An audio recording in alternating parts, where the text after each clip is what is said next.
ఆర్యులు కులాల్ని ఎప్పుడు ఎందుకు స్థాపించారు? Very good. ఇప్పుడు అనేది చాలా క్లియర్ గా ఉంది. బ్రాహ్మణిజం, బ్రాహ్మణులు వర్ణ వ్యవస్థ పెట్టారు. వర్ణ వ్యవస్థ అంటేనే కుల వ్యవస్థ. వర్ణ వ్యవస్థ వేరు, కుల వ్యవస్థ వేరు అని పిచ్చి సన్యాసులు చెప్తారు. అన్ని ఎడ్యుకేటెడ్ ఫీలోస్ చెప్తారు. చూడండి, వాళ్ళు వర్ణ వ్యవస్థ అన్నా కుల వ్యవస్థ అన్నా ఒకటే. ఓకేనా? అది మినిమం కామన్ సెన్స్ అది. ఓకేనా? ఇది పెట్టినది ఎవరు? బ్రాహ్మణులు అంటే ఎవరు? ఆర్యులు. ఓకేనా? ఆర్యులు అంటే ఎవరు? ఇరాన్ నుంచి వచ్చిన వాళ్ళు. ఇరాన్ నుంచి వచ్చిన వాళ్ళు ఎవరు? వీళ్ళందరూ ఇజ్రాయేల్, యెరూషలేము ఇక్కడ వచ్చిందే విగ్రహారాధికులు. క్లియర్. ఇదంతా హిస్టరీ చూసినాం. బ్రాహ్మణులు ఎప్పుడు వచ్చినారంటే క్రీస్తు పూర్వం 1100 నుంచి 500 మధ్యలో వచ్చినారు. వేదిక్ పీరియడ్ అంటారు. ఈ ఎవిడెన్స్ మీకు పెడుతున్నా చూడండి. ఓకేనా? ఇదంతా ఇండస్ వ్యాలీ సివిలైజేషన్ 2000 క్రీస్తు పూర్వం, బిఫోర్ క్రైస్ట్. ఓకేనా? 1100 నుంచి 500, నెక్స్ట్ 2000 నుంచి 500, ఆ మధ్య కాలంలో వాళ్ళు రావడము, ఇవన్నీ స్టార్ట్ చేయడం, ఇవన్నీ జరిగిపోయినాయి. క్రీస్తు పూర్వం జరిగినాయి. ఓకేనా? నెక్స్ట్ వీళ్ళ గురించి ఇంకా క్లియర్ చెప్పాలంటే, బ్రాహ్మణులు కుల వ్యవస్థ ఎందుకు పెట్టినారు? మీ క్వశ్చన్ ఏమి? నెక్స్ట్ క్వశ్చన్, ఎందుకు పెట్టినారు? నెక్స్ట్ ఎప్పుడు పెట్టినారు అనేది క్రీస్తు పూర్వం ఎవిడెన్స్ చూపించాం. Brahmanism, the belief system that developed from Vedas, emerged during the late Vedic period 1100 to 500 BC. ఓకేనా? And the Indo Aryan migration into the Indus valley civilization around 2000 to 1500 BC. అది ఇదంతా వాళ్ళు ఎప్పుడు ఏమని చూపించేశారు, రెఫరెన్స్ ఉంది. నెక్స్ట్ ఎందుకు పెట్టినారు కుల వ్యవస్థ అనేది అపోస్తుల కార్యంలో ఉంది. యాక్ట్స్ అపోస్తుల కార్యంలో 19వ అధ్యాయం 27వ వచనంలో, మరియు ఈ మన వృత్తి యందు లక్ష్యము తప్పిపోవుటియే గాక మహాదేవి అయిన అర్తెమీదేవి యొక్క గుడి కూడా తృణీకరింపబడి ఆసియా ఎంతంతటను భూలోకమందును పూజింపబడుచున్న ఈమె యొక్క గొప్పతనము తొలగిపోవాలని భయము తోచుచున్నదని వారితో చెప్పాను. అర్థమవుతుందా? వాళ్ళ భయం పుట్టిందంట. ఏం భయము? వాళ్ళ వృత్తి అందు ఏమి? అపోస్తుల వృత్తి అందు. వాళ్ళ వృత్తి ఏమి? అపోస్తుల కార్యం 19వ అధ్యాయం 27వ వచనం చాలా క్లియర్. ఈ మన వృత్తి అందు లక్ష్యము తప్పిపోనేమో, అంటే ఈ మన వృత్తి చెడిపోతుందేమో అని. వాళ్ళ వృత్తి ఏమంటే తప్పటి కాక మహాదేవి అయిన అర్తెమీదేవి యొక్క గుడి కూడా తృణీకరింపబడి ఆసియా అంతటను భూలోకమందును, ఆసియా మొత్తం, ఆసియా కంటే మొత్తం భూలోకమంతా, అంటే విగ్రహారాధులు ఎక్కడున్నారు? భూలోకమంతా విగ్రహారాధికులు ఉన్నారు. ఇండియా మాత్రమే కాదు, భూలోకమంతా విగ్రహారాధికులు ఉన్నారు. ఒక ఆసియా అంతా కూడా ఉన్నారు. పూజింపబడుచున్న ఈమె యొక్క గొప్పతనం తొలగిపోవాలని భయము తోచున్నది. ఏం పుట్టింది వీళ్ళకి? భయం పుట్టింది. ఇప్పుడు ఇజ్రాయెల్లో లేదంటే కానీ జెరూసలేంలో, ఇక్కడ ఇరాన్ లో వీళ్ళందరూ ఏం చేసినారు? చంపేసినారు, తరిమేసినారు. ఇప్పుడు వీళ్ళకి ఏం పుట్టింది? భయం పుట్టింది. మా విగ్రహాలు ఏమైపోతాయి? మా దేవతలు ఏమైపోతాయి? మా యొక్క పరపత్తి ఏమైపోతుంది? మా యొక్క చరిత్ర ఏమైపోతుంది? అర్థమవుతుందా? మా యొక్క వాల్యూ ఉండదు కదా అని చెప్పి వీళ్ళకి ఏం పుట్టింది? భయం పుట్టింది. సో వీళ్ళు ఏం చేసినారు?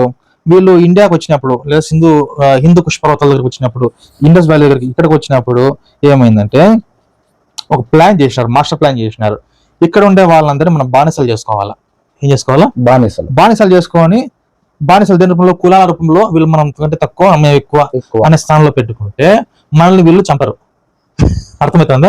మళ్ళీ మనం ఈ దేశం నుంచి వేరే దేశం పారిపోయే అవసరం రాదు. మన దేవతలు, మన ఉన్నత స్థలాలు ఇవన్నీ భద్రంగా ఉంటాయి. మన గుడులు, గోపురాలు భద్రంగా ఉంటాయి. ఎంతైనా వ్యభిచారం చేసుకోవచ్చు. దేవదాసులు అంట, ఇష్టం ప్యూరిఫికేషన్ అంట, 3 రాత్రులు అంట, ఎట్లా పండుగ చేసుకోవచ్చు. మనం అడిగేవాడు లేడు. మన జీవనోపాధి కూడా జరిగిపోతుంది అని వీడు ఒక ప్లాన్ చేసినాడు, మాస్టర్ ప్లాన్. ఓకేనా? ఇక్కడ నెక్స్ట్ కిందకి రండి. 2 కొరింథీయులు 11వ అధ్యాయం 20వ వచనంలో చాలా క్లియర్ గా ఉంది. ఒకడు మిమ్మల్ని దాస్యమునకు లోపరిచినను. ఒకడు మిమ్మల్ని దాస్యం అంటే నువ్వు తక్కువ, నువ్వు నా కింద పని చేయాలి, లేబర్, లెస్ లేవ్. ఒకడు మిమ్ము మింగివేసినను, ఒకడు మిమ్ము వశపరచుకొనను, ఒకడు తను గొప్ప చేసుకొనను. మనకంటే వాడు గొప్ప చేసుకుంటాడు, మనం తక్కువ చేస్తాడు. ఒకడు ముఖం మీద మిమ్మును కొట్టినను మీరు సహించుతున్నారు. ఇవన్నీ ప్రవచనాలు అప్పటికే ఇవన్నీ జరిగినాయి. అవును, ఇండియాలో ఇవన్నీ జరిగినాయి. తక్కువ కులాలు, ఎక్కువ కులాలు ఇవన్నీ జరిగినాయి లేవా? దాస్యాలు ఉన్నాము, మనం ఊహించుకున్నాము, కొట్టించుకున్నాం, మనల్ని మింగేసినారు, మన భార్యలు మింగేసినారు, కూతుర్లు మింగేసినారు, అన్ని ఆస్తులు మింగేసినారు, అన్ని పోయినాయి. Next 10th century. In the 10th century of AD, the concept of states as we understand them today in India did not exist. ఇప్పుడు ఉన్నంత జనాభా, ఇండియా జనాభా అప్పుడు ఆరులో వచ్చినప్పుడు, కులాలు పెట్టినప్పుడు లేదు. అప్పుడు 10th century AD, క్రీస్తు పూర్వము 10th century. అప్పటికి ఏమున్నాయి? అప్పటికి వీళ్ళు వచ్చినప్పుడు ఈ ప్రిన్సిపాలిటీస్, ఎంపైర్స్ చూసి ఇవన్నీ ప్రూఫ్స్ అన్నమాట. ఇవన్నీ చూసి ఇండియాలో గుంపుగా లేదు. ఈ యొక్క స్టేట్స్, ఈ యొక్క సపరేట్ తమిళ దేశం సపరేట్, ఆంధ్ర సపరేట్, అది సపరేట్, భాషలు వాళ్ళ భాషలను బట్టి చిన్న చిన్న రాజ్యాలు. అందుకే ముస్లింస్ వచ్చినారు, వాళ్ళు వచ్చినారు, వీళ్ళందరూ గెలిచినారు వెంటనే. ఇప్పుడు ఉన్నట్లు ఇండియా అప్పుడు ఒక్కటిగా ఉంటే గెలిచే వాళ్ళు కాదు ఎవరు కూడా. అప్పట్లో సపరేట్ వాళ్ళు వచ్చినా దోచుకొని పోయినారు. అందరూ కలిసికట్టుగా ఉంటే ఎవరు యుద్ధం చేసేవాళ్ళు కాదు. సో అప్పటికి ఇండియా అనేది ఒక దేశం కాదు, సపరేట్ గా విడివిడిగా ఉండే కొన్ని ప్రాంతాలు అన్నమాట. ఓకేనా? అది. సో ఆర్యులు వచ్చేసి ఏం చేశారు, ఈజీగా వాళ్ళని చేశారు, కులాలకి వాళ్ళని బానిసలుగా చేసుకున్నారు, అంతే సింపుల్. సో ఈ విధంగా కులాలు పెట్టి వాళ్ళు తొక్కేసి వాళ్ళ యొక్క జీవనం సాగింది ఇక్కడ. ఒకవేళ వీళ్ళు కులాలు పెట్టకపోతే వీళ్ళు ఇక్కడ కూడా ఏం చేస్తారు, వీళ్ళని తరిమేస్తారు. జెరూసలేం నుంచి ఇరాన్ వచ్చిన, ఇరాన్ నుంచి మళ్ళీ ఇక్కడికి హిందూ కుష్ పర్వతాల దగ్గర వచ్చినారు, మళ్ళీ ఇక్కడ నుంచి మళ్ళీ వాళ్ళ వేరే ప్రాంతానికి మళ్ళీ వెళ్ళిపోవాలి. ఊరినే పోతారా వీళ్ళు, చంపుతారు వాళ్ళ దేవతల్ని, వాళ్ళ విగ్రహాలని అన్నిటి. ఒక సినిమాలో కూడా ఉంది చూడండి, యుగాని ఒక సినిమాలో ఇద్దరు పల్లవాస్ వీళ్ళు మా దేవుని విగ్రహం వీళ్ళు పగలగొట్టినారు, మా దేవుని విగ్రహం తల తీసుకొని పోయినారు, మా దేవుని విగ్రహం దొంగ ఎత్తుకొని వెళ్ళిపోయిన చెప్పి సినిమా ఎండింగ్ లో ఉంది, చూసినారా? సో ఇవన్నీ అప్పటికే జరిగినాయి. వాళ్ళ విగ్రహాలు ఏం చేస్తారు, ధ్వంసం చేస్తారు, వాళ్ళు ఏం చేస్తారు, చంపేస్తారు. అందుకే వీళ్ళు ఏం చేశారు, కులాలు పెట్టేస్తాము, కులాలు క్యాస్ట్ సిస్టమ్, వర్ణ సిస్టమ్ పెడితే మనం సేఫ్, ఐడల్ వర్షిపర్స్ విగ్రహారాధికులు సేఫ్. అది నెక్స్ట్. ఇప్పుడు ఒక ముఖ్యమైన అంశంలోనికి మనం వెళ్ళబోతున్నాం అన్న. ఇంకో విషయం, ఆర్యులు విగ్రహారాధికులు హిందూ కుష్ పర్వతాలకు వచ్చి ఇక్కడ మన ప్రాంతానికి వచ్చి కులాలు పెట్టినారు కదా. కులాలు ఎందుకు పెట్టినారంటే యాక్చువల్లీ ఆర్యులు వాళ్ళేమి పెద్ద కులస్తులు కాదు, గొప్ప వాళ్ళు కాదు. ఎందుకంటే చాలా క్లియర్ గా ఉంది, modern Iran the Persians, Kurds and speakers of other Indo European languages in Iran are descendants of these Aryan tribes. Tribe అంటే ఎవరు, అడవుల్లో ఉండేవాడు, ఓకేనా, కొండ గుట్టలో జీవించేవాడు, వాడిని ఏమంటారు, ట్రైబ్ అంటారు. ఇక్కడ ఏముంది క్లియర్ గా ఆర్యన్ ట్రైబ్స్ అని క్లియర్, ఇది హిస్టరీ ఇది, ఓకేనా. ఆర్యన్ ట్రైబ్స్ అని క్లియర్ గా మెన్షన్ చేసినారు అనమాట. సో వీళ్ళు ఎవరు, ట్రైబ్సే. వీళ్ళు మన దగ్గరకు వచ్చి మనల్ని ఏం చేశారు, మనం తక్కువ కులస్తులు మనల్ని తొక్కేసినారు. ఇప్పుడు వాడు ట్రైబ్ అని మనకు తెలిసింది అనుకో, ఆర్యన్ ట్రైబ్ అని చెప్పి, వీడు ఎక్కువ కులస్తుడు కాదు, వీడు గొప్పవాడు కాదు, వీడు దేవతలన్నీ పోత ఇక్కడ చేతి పనులు ఇవన్నీ మనుషులు చేసిన దేవతలే అని తెలిసిపోయింది అనుకో, వీళ్ళు ఏం చేస్తారు, వీళ్ళని చంపేస్తారు ఆర్యుల్ని. కాబట్టి వారులు ఏం చేసినారు, మొత్తం అంతా డామినేషన్, కులాల పేర్లు పెట్టేసి మేమే గొప్ప వాళ్ళు మీరు తక్కువ. వాస్తవానికి వీళ్ళు ఎవరు, ట్రైబ్స్, ఆర్యన్ ట్రైబ్స్. అది వాళ్ళు కాస్త కుల వ్యవస్థ పెట్టి వాళ్ళు గొప్ప వాళ్ళు అయిపోయినారు. అది నెక్స్ట్. క్రైస్తవులందరూ, ప్రపంచంలో ఉన్న వారందరూ హిందువులుగా మారిపోయి విగ్రహారాధన చేస్తే తప్పేంటి? ప్రపంచ క్రైస్తవులందరూ విగ్రహారాధన చేస్తే తప్పేంటి? Very good. ఫస్ట్ పాయింట్ ఏమి, నేను ముందు అయిపోయాను, విగ్రహాలను మనుషులు సృష్టించుకున్నారు, తమ దేవత వాళ్ళు సృష్టించుకున్నారు. దానికి ఎవిడెన్స్ ఇప్పుడు మీకు చూపిస్తాను, చూడండి.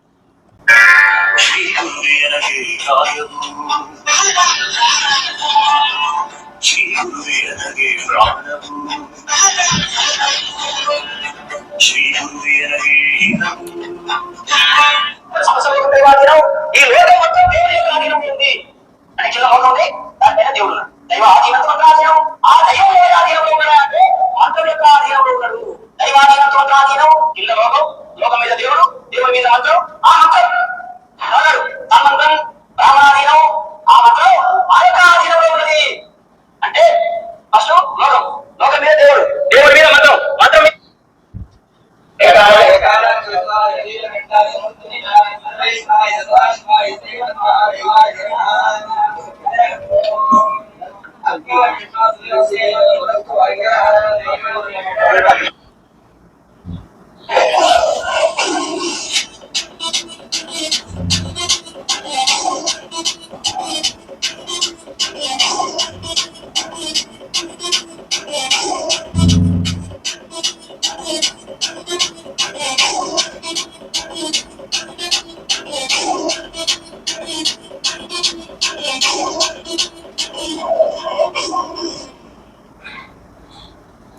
సో బ్రాహ్మణుడి పాదాలు కడిగిన నీటితో వాళ్ళ దేవతల్ని కడుగుతున్నారు. విగ్రహం మీద, విగ్రహం అంటే వాళ్ళ దేవత మీద కాళ్ళు పెట్టి, ఎవరు బ్రాహ్మణుడి కాళ్ళు పెట్టి ఆ కాళ్ళు కడిగితే ఆ కాళ్ళు కడిగిన నీళ్ళతో మళ్ళీ దేవుడు శుద్ధిగా అవుతున్నాడు అనమాట. సో వీళ్ళే దేవతలను సృష్టించినారు అని ఇట్స్ క్లియర్. బ్రాహ్మణుల సృష్టి ఈ దేవతలు, ఇంతకంటే క్లియర్ ఎవిడెన్స్ ఏం కావాలి ఇంకా, ఓకేనా?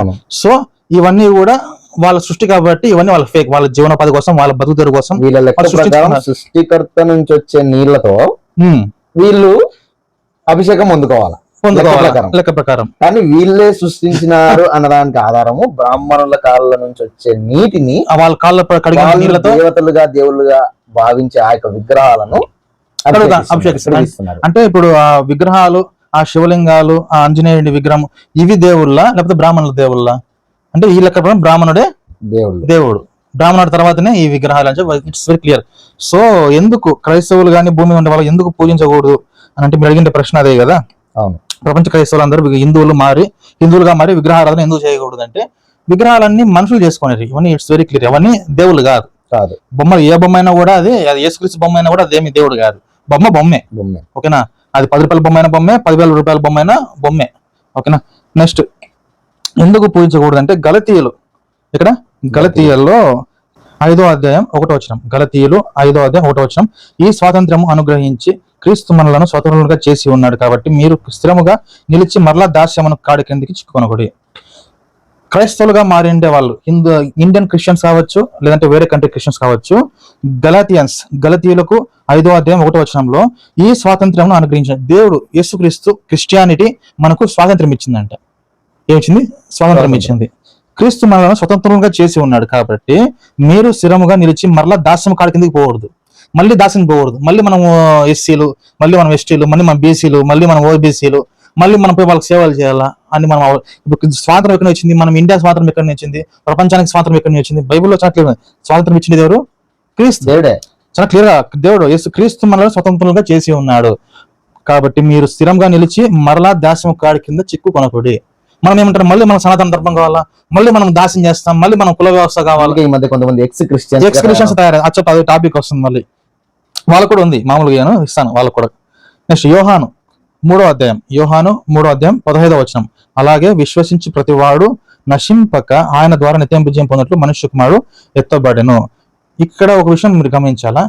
విశ్వసించే ప్రతివాడు నశింపక, మనం నశించిపోకుండా, ఓకేనా, ఆయన ద్వారా నిత్యజీవం పొందుతాం అనమాట. నిత్యజీవము ఇస్తా ఆయన మా వాగ్దానం చేసినాడు. వాగ్దానం చేసినాడు నిత్యజీవం ఇస్తా అని చెప్పి. నిత్యజీవం ఇస్తా అని చెప్పి వాగ్దానం చేసినాడు కాబట్టి మనం క్రైస్తవులం విగ్రహారాధన చేయడం లేదు. ఒకవేళ నిత్యజీవం ఇయ్యను, మీ జీవితం మీటికే అయితే ఇంకా 3 దేవతలు ఉన్నారు హిందువుల్లో. ఇంకా జపాన్కి పోతే ఒక దేవతలు, చైనాకి పోతే ఇంకో దేవతలు, అమెరికాకి రకరకాల, ఆఫ్రికాకి పోతే ఇంకో కొన్ని దేవతలు. అవునా కదా? రకరకాల దేశాల్లో రకరకాల దేవతలు ఉంటారు.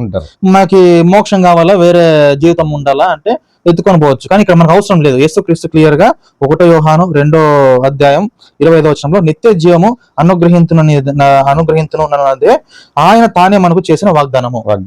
It's very clear. ఆయన వాగ్దానం చేసినాడు, నిత్య జీవం ఇస్తాను పోండి, ఏం కావాలి ఎంతకంటే నీకు.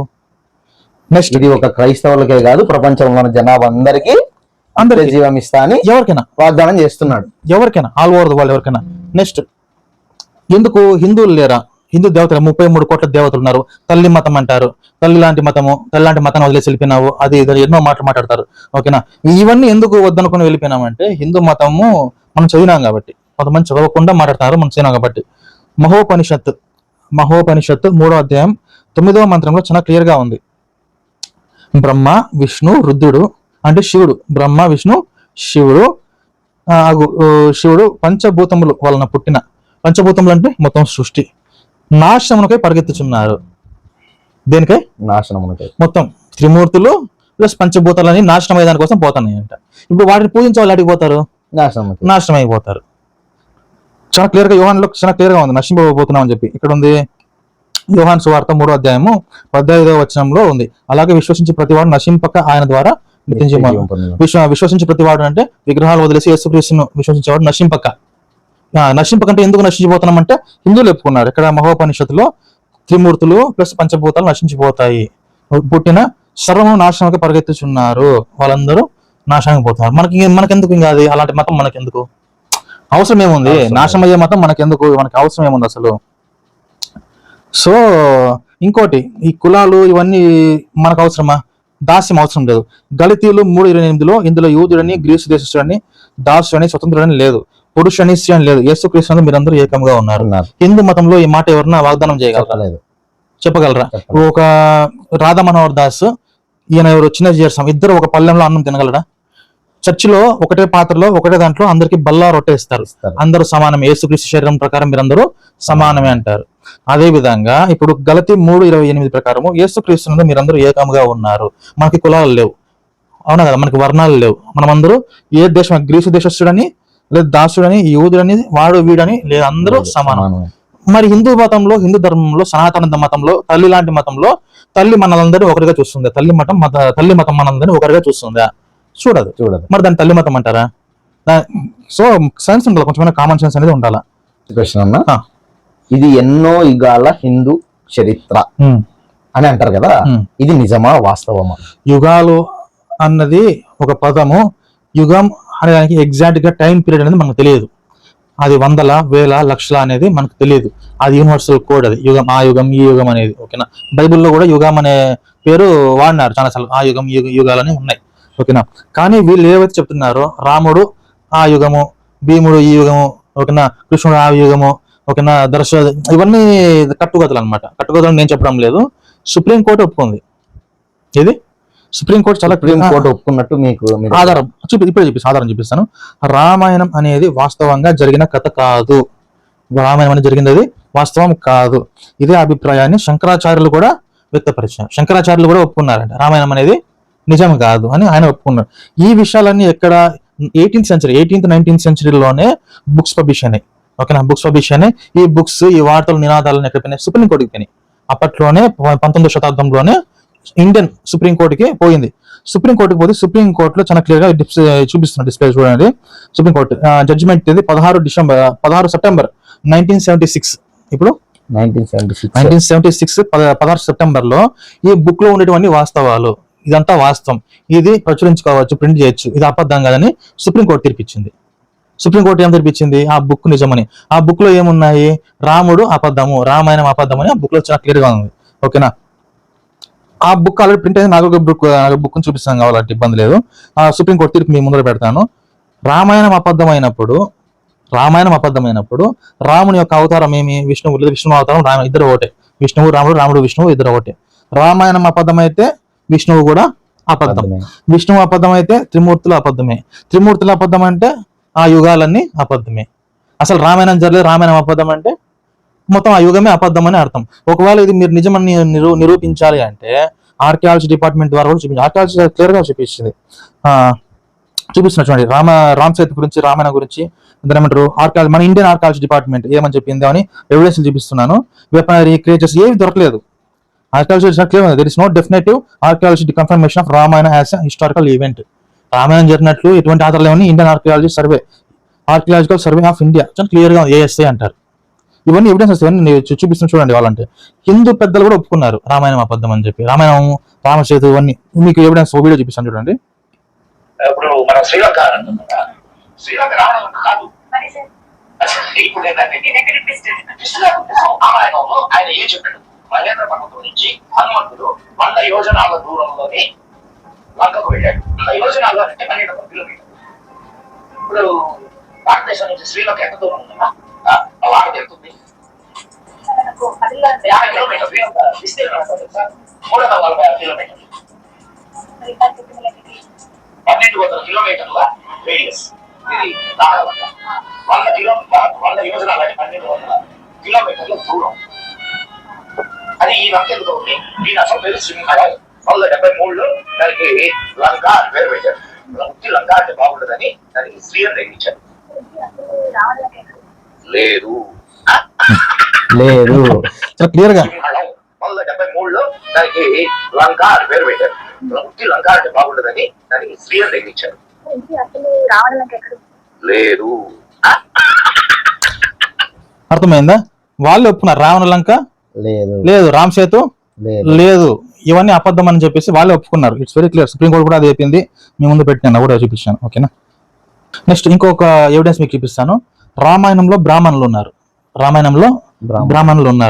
బ్రాహ్మణులు అంటే ఎవరు? ఆర్యులు అంటే ఎవరు? ఇజ్రాయేలీలు, లేకపోతే అక్కడ నుంచి వచ్చిన విగ్రహారాధికులు. వీళ్ళే ఆర్యులుగా ఇరాన్ నుంచి హిందూ కుష్ పర్వతాలకి వచ్చేసారు అనమాట. వీళ్ళు ఎప్పుడు వచ్చినారు? క్రీస్తుపూర్వం 2000లో. రామాయణం ఎప్పుడు జరిగింది? లక్షల సంవత్సరాల క్రితం జరిగిందంటారు. లక్షల సంవత్సరాలు జరిగిందా? ఆర్యులు వచ్చి లేదు కదా. సో ఇవన్నీ అబద్ధాలు అనమాట, మనం చెప్పుకున్న కట్టుకథలు. ఓకేనా, అది ప్రస్తుత ఇండియా హిందూ దేశము కాదని నిరూపించడానికి బలమైన ఆధారాలు ఉన్నాయా? 100% ఉన్నాయి. ఇప్పుడు చూపిస్తాను. ఫస్ట్ పాయింట్ వచ్చేసి కాన్స్టిట్యూషనల్ రైట్స్. మీకు ఐడియా ఉందో చదువుకుంటారా? ప్రతి ఒక్కరు right to equality, right to education. Okay, ఇట్లాంటివి ఎన్నో ఉన్నాయి. అన్ని ప్రతి హక్కులు రాజ్యాంగం మనకి ఇచ్చిండే హక్కులు. ప్రతి మనిషికి, ఒకరికి కాదు, ఒక కులానికి కాదు, ఒక మతానికి కాదు, ప్రతి ఒక్కరికి ఆ హక్కులు వర్తిస్తాయి అన్నమాట. ఓకేనా, హిందూ మతంలో అవన్నీ వర్తించవు. అర్థమవుతుందా? అవన్నీ మేము రివ్యూ చేస్తాను. కానీ బ్రిటిష్ గవర్నమెంట్ ఏమంటారు, ఈ ఇండియన్ కాన్స్టిట్యూషన్ కి ఏదైతే ఇచ్చిందో ఈ మెథడాలజీ, ఈ యొక్క ఫ్రీడమ్, క్రీస్తు ఇచ్చిన స్వాతంత్రం ఏదైతే ఉందో దాస్యపు కాడి నుంచి విడిపిస్తాను చెప్పి అవన్నీ ఈ యొక్క కాన్స్టిట్యూషనల్ రైట్స్ లో క్లియర్ కనిపిస్తాయి. ఓకే, రైట్ టు ఈక్వాలిటీ, నిన్ను బలి నీ పొరుగు వారిని ప్రేమించు, ఇట్స్ వెరీ క్లియర్. ఓకేనా. నెక్స్ట్ ఈ యొక్క police department, judicial department, educational institutes, education universities, medical etcetera ఎన్నో ఎన్నో ఎన్నో ఎన్నో, ఒకటి కాదు. ఐఆర్ఎస్, ఐఎఫ్ఎస్, ఓకేనా, ఐపీఎస్, ఐఏఎస్, ఇవన్నీ ఏంటి, ఇవన్నీ సివిల్ సర్వీస్, ఇవన్నీ సివిల్ సర్వీస్. హిందూ మతంలో ఇవన్నీ ఉన్నాయా? లేవు. బ్రాహ్మణులు పాలించే వాళ్ళు, గొప్ప వాళ్ళు, వాళ్ళ పైన ఉంటారు. క్షత్రియులు యుద్ధాలు చేసేవాళ్ళు, వైశ్యులు వీళ్ళు వ్యాపారాలు చేసేవాళ్ళు, శూద్రులు వీళ్ళందరికీ సేవలు చేసేవాళ్ళు. అంతే కదా. ఇది హిందూ మతం అంటే ఇంతే, 4 చతుర్వర్ణ వ్యవస్థ. ఓకేనా. ఆర్యన్స్ సిస్టమ్ అన్నమాట. ఓకేనా. ఈ యొక్క సిస్టమ్ అయితే ఉందో, ఏది police system, judicial system, education, medical, ఇవన్నీ ఏంటివి, క్రైస్తవ మిషనరీల ద్వారా వచ్చిండేటివే ఇవన్నీ. సో ఇండియా 100% క్రైస్తవ దేశమే. ఓ హిందూ దేశం అయితే ఇవన్నీ ఉండకూడదు. ఇప్పుడు యుద్ధాలు చేస్తుండేది ఎవరు? ఆడోళ్ళు మొన్న చేశారు సింధూర్. అవునా కదా. ఎవరు? లేడీస్, స్త్రీలు వెళ్ళి యుద్ధం చేసినారు రాఫెల్ అనే యుద్ధ విమానంలో. హిందూ ధర్మంలో అవన్నీ లేవు కదా. అసలు స్త్రీకి అసలు అంత ఫ్రీడమ్ ఎక్కడ ఉంది, బయటికి పోయలేదు. వంటింటి కుందేలాగా ఉండాలి అంతే. దానికి ఎన్నో రెఫరెన్సెస్ ఉన్నాయి, చూపించమంటే చాలా రెఫరెన్సెస్ చూపిస్తాం అవన్నీ. అర్థమవుతుందా? సో ఇప్పుడు వాళ్ళకి ఎక్కడి నుంచి వచ్చింది ఆ freedom? Through the British missionaries. దానివల్ల Indian constitution. So India is a Christian country. ఈ క్రిస్టియన్ కంట్రీ కావడం వల్లే నీకు తెలియకుండా నువ్వు క్రిస్టియన్ ఉన్నావు. పుట్టిన బిడ్డకు వాళ్ళ అమ్మ ఎవరు, వాళ్ళ నాన్న ఎవరు తెలియదు. అదే విధంగా ఇప్పుడు చాలా మంది ఇండియన్స్ కి వాళ్ళు క్రిస్టియన్స్ అని తెలియకుండానే వాళ్ళు బతికేస్తున్నారు. మేము హిందువులు, మేము పలానా వాళ్ళు అనుకుంటున్నారు. వాస్తవానికి వాళ్ళు దేనికి ఉన్నారు? Under the Christianity. అది. నెక్స్ట్, ఇండియా హిందూ దేశం కాదు అని ఎందుకు చెప్తున్నానంటే, హిందూ మతంలో బ్రాహ్మణుడికి ఎటువంటి శిక్షలు లేవు. కాబట్టి చూపిస్తున్నటువంటి మనుస్మృతి 8వ అధ్యాయం 379 శ్లోకము, 380 శ్లోకం, 379, 380 శ్లోకాలు, 2 కలిపి శ్లోకాలు. బ్రాహ్మణుడు ఎన్ని ఘోరమైన పాపాలు చేసినా, మరణ శిక్షకు అర్హమైన పాపాలు చేసినా అతనికి రాజు మరణ శిక్ష విధించకూడదు. ఆయన బ్రాహ్మణుడు ఏం చేసినా కూడా బ్రాహ్మణుడు ఏం చేయకూడదు, మరణ శిక్ష విధించకూడదు. కానీ Maharaja Nandakumar, a Brahmin, is often cited as the first Brahmin executed by hanging in British India. 1772 కల్కటాలో 17వ శతాబ్దంలో ఈయన ఊరేసినారు. ఎవరిని? బ్రాహ్మణుని. అప్పుడు ఏమైంది? బ్రాహ్మణ్ ఊరేసిన అంటే హిందూ మతం అక్కడితో సమాప్తం అయిపోయింది. It's clear. వాళ్ళ హిందూ మతం అమల్లో ఉంటే ఏం చేయాలా? బ్రాహ్మణుని చంపకూడదు. బ్రాహ్మణుని ఊరేసి చంపేసినారంటే అర్థం ఏమి? హిందూ మతం ఇంకా లేదు. అది. నెక్స్ట్ ఇంకా చూపిస్తాను.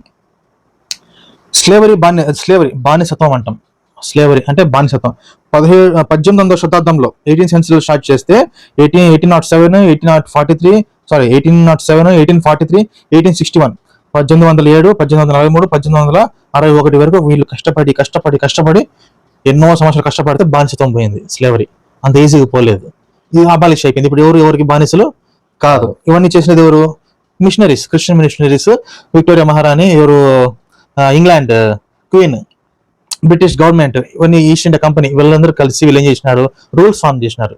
సో ఈ యొక్క యాక్ట్ అయిపోయింది, స్లేవరీ యాక్ట్. నెక్స్ట్ జోగిని దేవదాసి అంటారు కదా. 1807లో, ఇప్పుడు 1807లో స్టార్ట్ చేస్తే జోగిని వ్యవస్థ ఉండకూడదని యాక్ట్ అప్పుడు పాస్ చేసి అప్పుడు స్టార్ట్ చేస్తే 2013లో మళ్ళీ ఇంకొక అమెండ్మెంట్.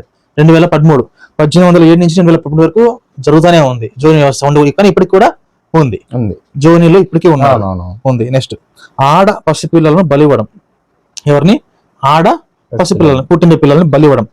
1870లో, 1870లో స్టార్ట్ చేసినారు యాక్ట్. అప్పుడు అమలు చేస్తే 2019 వరకు కూడా అది జరుగుతూనే ఉందన్నమాట. 2019 వరకు కూడా మళ్ళీ అది కోర్టులో అమెండ్మెంట్ మళ్ళీ అది అప్డేట్ చేసినారు అనమాట. ఇవన్నీ ఇప్పుడు జరుగుతాయి, ఇవన్నీ స్టాప్ చేయాలి, పూజలు, బలులు, నరబలు అని చెప్పి. నెక్స్ట్, శూద్ర వధువు బ్రాహ్మణుడితో 3 లేదా 7 రాత్రులు గడిపే ఆచారం నిషేధం. 1819 నిషేధించినారు. 1819లో స్టాప్ చేయించారు. ఇప్పుడు నీ భార్య నీతోనే, నా భార్య నాతోనే. అంతే కదా. ఇప్పుడు ఎవరి భార్య వాళ్ళతోనే పండుకుంటుందంటే కారణం ఎవరు? British machineries. ఇంగ్లాండ్, బ్రిటిష్, అప్పుడున్న క్రైస్తవ మిషనర్లు, బైబిల్. ఓకేనా, బైబిల్ మైండ్ సెట్ అనమాట. ఇవన్నీ బిబ్లికల్ మైండ్ సెట్. నెక్స్ట్, ఆస్తి హక్కు మనకు లేదు. 1795 నుంచి 1978 వరకు, 17th century, 18th century, 19th century, 17లో స్టార్ట్ అయ్యి 19th సెంచరీ వరకు కూడా ఈ పోరాటం జరిగింది. ఆస్తి హక్కు అప్పుడే ఇచ్చారని చెప్పి 1795లో యాక్ట్ పాస్ చేస్తే, ఓకేనా, బిల్ పాస్ చేస్తే 1978 వరకు కూడా అది గొడవలు జరుగుతున్నాయి, అమెండ్మెంట్ జరుగుతూనే ఉన్నాయి ఇప్పటికీ. నరబలులు 1829 యాక్ట్ వచ్చింది, నిషేధం. కానీ 2024 వరకు, లాస్ట్ ఇయర్ వరకు కూడా అది ఎన్నో మార్పులు జరుగుతూనే ఉంది నరబలుల గురించి. స్టాప్ అయినప్పటికీ కూడా ఇంకా అది పూర్తిగా స్టాప్ కాలేదన్నమాట. నెక్స్ట్ రైట్ టు సిట్, కూర్చోడానికి హక్కు 1835 మన కూర్చుంటే కూడా హక్కు హిందూ ధర్మంలో లేదు. స్వాతంత్రం లేదనమాట మనకు. ఓకేనా, స్వాతంత్రం వచ్చింది మనం అంటున్నాం ఇండిపెండెంట్ కంట్రీ, ఇండిపెండెన్స్ వచ్చి ఇండియాకి అని చెప్పి. ఆగస్టు 15 ఇండిపెండెన్స్ వచ్చింది బ్రిటిష్ వాళ్ళ నుంచి కాదు, హిందువుల నుంచి ఇండిపెండెన్స్ వచ్చింది, హిందూ మతం నుంచి ఇండిపెండెన్స్ వచ్చింది. అర్థమవుతుందా? సనాతన ధర్మం నుంచి మనకి ఇండిపెండెన్స్ వచ్చింది. ఇది స్వాతంత్రం అంటే. అవును. ఓకేనా, బ్రిటిష్ నుంచి మనకు స్వాతంత్రం వచ్చినది ఒక కంపెనీ, ఈస్ట్ ఇండియా కంపెనీ, వాళ్ళ యొక్క కోర్టులు కొన్ని, అవి కూడా ఇప్పుడు కంటిన్యూ అవుతున్నాయి. ఆ కోర్టులు ఇప్పటికీ ఉన్నాయి, ఆ పోలీస్ సిస్టమ్ ఇప్పటికీ ఉంది, అవన్నీ ఉన్నాయి. కానీ మనం దేని నుంచి సపరేట్ అయిపోయినా సనాతన ధర్మం నుంచి మనకి స్వాతంత్రం వచ్చేసింది. నెక్స్ట్ సతీ సహగమనం 15th century. అందరూ ఏమనుకుంటారంటే క్రిస్టియన్ మిషనరీస్ వీళ్ళందరూ కలిసి సతీ సహగమనాన్ని ఆపేకి పోరాటం చేసినారు. సతీ సహగమనాన్ని బాగా ఎదుర్కొన్నది క్రైస్తవ మిషనరీలు వీళ్ళే అనుకుంటారు. రాజా రామ్మోహన్ అంటే వీళ్ళు అనుకుంటారు. కానీ తెలియని చరిత్ర ఏమంటే అక్బర్ 15వ శతాబ్దంలో, ఇప్పుడు 15th centuryలోనే అక్బర్ సతీ సహగమనాన్ని ఆపేకి పోయినాడు. అర్థమవుతుంది. అప్పటికి ఆయన అడ్డుకునేకి ప్రయత్నించినాడు సతీ సహగమనాన్ని. 17th centuryలో క్రిస్టియన్ మిషనరీస్, ఇప్పుడు 17th centuryలో క్రిస్టియన్ మిషనరీస్, 18th centuryలో బ్రిటిష్ అబాలిషన్ వచ్చిందనమాట. ఇప్పుడు 18th centuryలో 1987లో ఇండియన్ గవర్నమెంట్ అది ఓకే చేసింది. ఇప్పుడు 1987 1987 మన ఇండియన్ గవర్నమెంట్ అప్పటికి స్వాతంత్రం వచ్చిన తర్వాత. ఓకేనా, నెక్స్ట్ ఇంగ్లీష్, ఆంగ్ల విద్య అందరికీ విద్య, ఇంగ్లీష్ ఎడ్యుకేషన్ ప్లస్ అందరికీ ఎడ్యుకేషన్, ఇప్పుడు 1835లో. నెక్స్ట్ హిందూ వివాహ వయసు చట్టం 1891, బాల్య వివాహాలు చేసేకి లేదు, చిన్న వాళ్ళకి పెళ్ళిళ్ళు చేసేకి లేదు. అవన్నీ నెక్స్ట్ చరిత్రలు చూపిస్తాను. చిన్న పిల్లల పెళ్ళిళ్ళు అంటే ఏమి, సతీ సహగమనం అంటే ఏమి, ఎట్లా జరిగినాయి అవన్నీ నెక్స్ట్ చూపిస్తాను. నెక్స్ట్ స్త్రీ ఆస్తి హక్కు, అమ్మాయిలకి ఆస్తులు లేవు. ఇప్పుడు ఆడవాళ్ళు కొట్లాడుతున్నారు, మాకు ఫ్రీడము, మాకు స్వేచ్ఛ కావాలా, మహిళా సంఘాలు ఇవన్నీ పెట్టుకుంటారు. అసలు హిందూ ధర్మంలో స్త్రీకు ఆస్తి హక్కు లేదు. స్త్రీ ఆస్తి హక్కు ఎప్పుడు వచ్చింది? 1837. ఇప్పుడు 1837 వరకు స్త్రీకి అసలు ఆస్తి హక్కు లేదు అసలు. ఓకే, నెక్స్ట్ సమాన శిక్ష, ఎవరు ఏం తప్పు చేసినా, నువ్వు మర్డర్ చేసినా నీకు అదే శిక్ష, నేను మర్డర్ చేసినా నాకు అదే శిక్ష, నువ్వు దొంగతనం చేస్తే ఏం శిక్ష, నేను దొంగతనం చేసినా కూడా అదే శిక్ష. వీడు బాప్నోడు, వీడు మాలోడు, వీడు మాదిగోడు, వీడు మంగళోడు, వానికి పెద్ద శిక్ష, చిన్న శిక్ష, నో డిస్క్రిమినేషన్, అందరికి సమానంగా. ఓకేనా, నెక్స్ట్ ఇది చూడండి, విధవ పునర్వివాహం. విడో అంటే రీమ్యారేజ్ అనమాట. భర్త చనిపోయిన స్త్రీలకు మళ్ళీ వివాహం. ఇప్పుడు 1856 అంతవరకు పెళ్ళిళ్ళు లేవు. విధవ అంటే విధవే కదా, పోతే పేర్లే అనుకోవచ్చు అందరూ. విధవ అంటే ఏదో 50-60 ఏళ్ళ ముసిల్ది విధవ కాదు. వాళ్ళు ఎవరేమని ఇప్పుడు మళ్ళీ చూపిస్తాను, ఇంకా ముందు వస్తాయి. నెక్స్ట్ ఇది విధవ పునర్వివాహం 1856లో వచ్చింది. నెక్స్ట్ పెద్ద భవనాల పునాదులలో శూద్రులను బలి ఇవ్వడం చరక్ పూజలో ఒక భాగం. తెలుసు మీకు, మళ్ళీ ఫంక్షన్ జరిగితే కోడికి వస్తాం, ఒక గొర్రెకి వస్తాం, అవునా కాదా? వాళ్ళ పెద్ద కంట్రీస్ పోతే ఒంటెలు కోసుకుంటారు, ఒంటె మాంసం అంట, రకరకాల జింకలు అంట కోస్తారు వాళ్ళు వేరే కంట్రీస్లో. మనము కోడినో, గొర్రెనో, మేకనో, పొట్టెలో మనం కోసుకుంటాం. ఇక్కడ ఒకప్పుడు సనాతన ధర్మంలో ఏముంది? చరక్ పూజ. ఏం పూజ? చరక్ పూజ. చరక్ పూజలో భాగంగా పెద్ద భవనాలు కట్టేటప్పుడు ఆ పునాదులకి ఏం వేసేవాళ్ళంటే, పునాదుల్లో ఆ ఫౌండేషన్లో శూద్రుల్ని బలి ఇచ్చేవాళ్ళంట. బలి ఇచ్చి శూద్రులను బూడ్చేవాళ్ళు. అంటే మనం ఒక జంతువులతో సమానం అనమాట. ఇది ఎప్పుడు అబాలిష్ అయింది? 1863, 1863. ఇప్పుడు ఇవన్నీ అమలు చేస్తారా? ఇది హిందూ దేశం కదా, అమలు చేయొచ్చు కదా మళ్ళీ ఇప్పుడు చరక్ పూజ. చూద్దాం. నెక్స్ట్ రొమ్ము పన్ను, బ్రెస్ట్ ట్యాక్స్ 1859. 1859లో అబాలిష్. అంతవరకు కూడా బ్రెస్ట్ ట్యాక్స్ అనేది జరిగింది అనమాట. ఓకేనా, ఇంకా బ్రెస్ట్ ట్యాక్స్ గురించి చెప్తే చాలా నిజంగా ఉంటుంది. వాళ్ళ సైజుని బట్టి వాళ్ళకి ఉంటాయి. నెక్స్ట్ పెద్దోళ్ళు ఎవరైనా వస్తే వెంటనే తీసేసి చూపించాలా.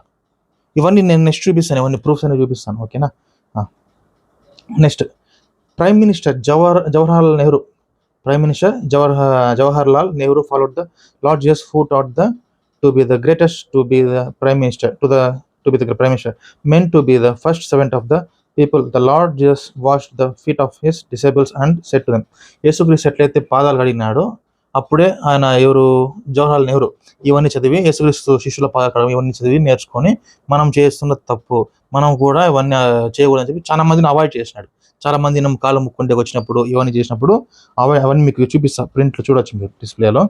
ఓకేనా, నెక్స్ట్ అలాగే కిందకి వచ్చేస్తే సో జవహర్లాల్ నెహ్రూ కూడా యేసుక్రీస్తు వల్ల చాలా మార్పు చెందాడు. Yes exactly. Next Hindutva's father, హిందుత్వాకి father of science, father of modern English, modern science, రకరకాల పేర్లు ఉన్నాయి కదా, ఫాదర్ ఆఫ్ జెనెటిక్స్ అంటే రకరకాలు ఉన్నాయి. సో హిందుత్వ ఫాదర్ ఆయన పేరు ఏమంటే వీర్ సవార్కర్ అనే పేరు హిందుత్వ ఫాదర్. ఆయన పేరు హిందుత్వ ఫాదర్ బిరుదు వీర్ సవార్కర్. ఈయన ఏమంటాడంటే there is nothing Indian about the Indian constitution. The very idea that a nation should run on the basis of a written constitution and just law came from the Bible.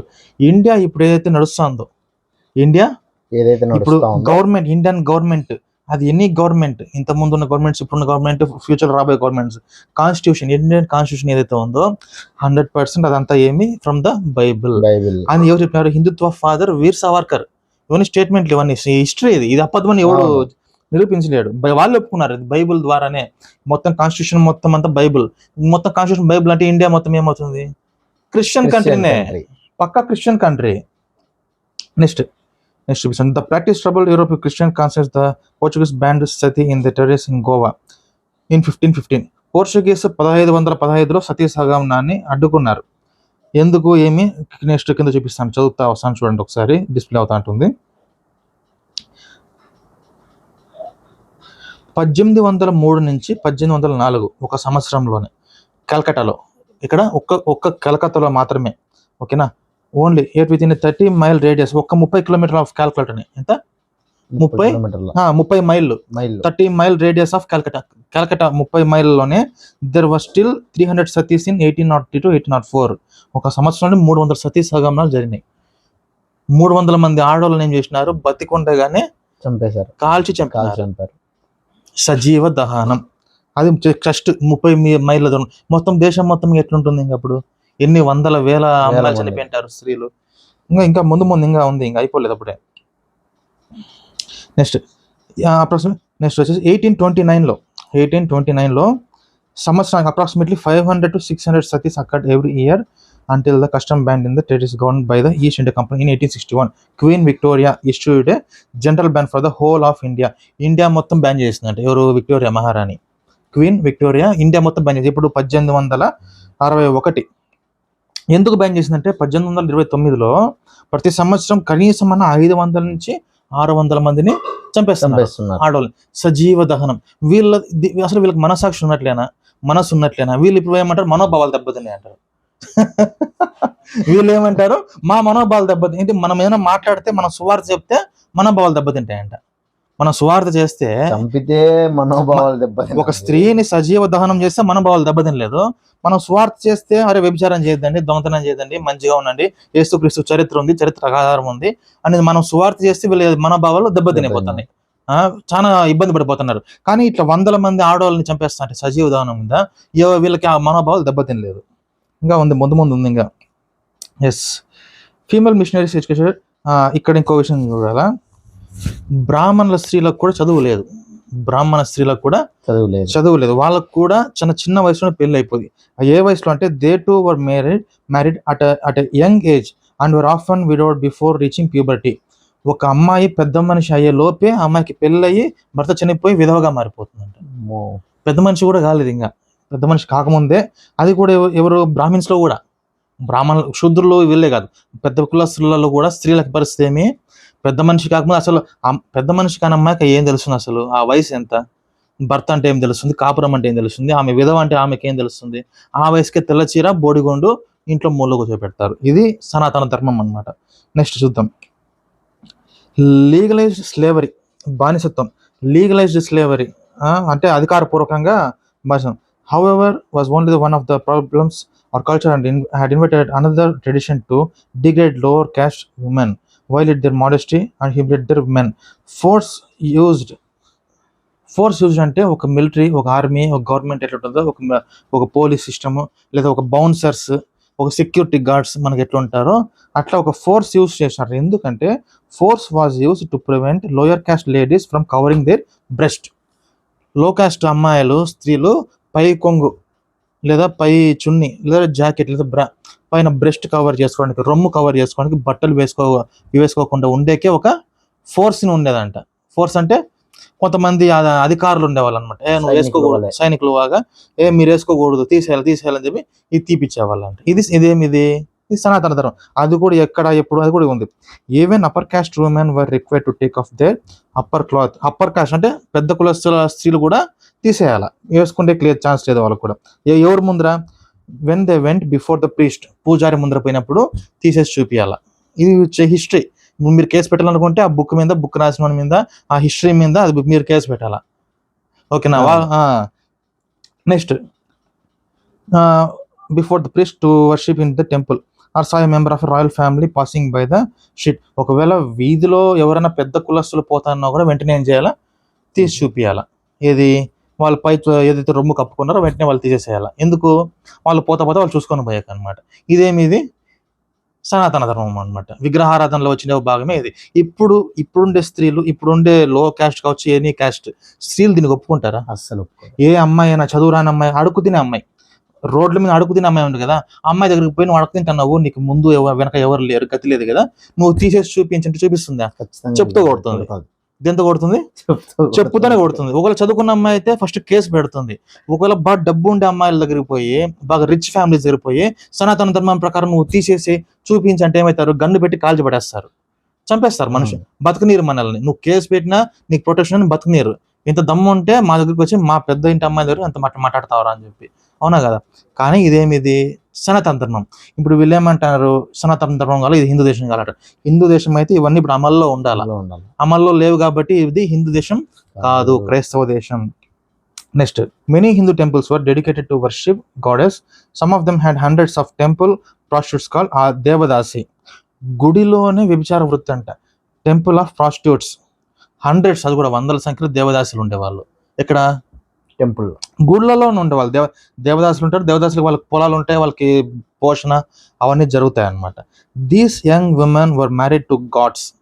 ఎవరికంటే దేవునికి ఇచ్చి పెళ్లి చేస్తాడు. Next, and taught sexual arts of the Kamasutra to be useful for priests and art crafts. Okay, ఇవన్నీ తెలుసు ఇవన్నీ. ఓకేనా.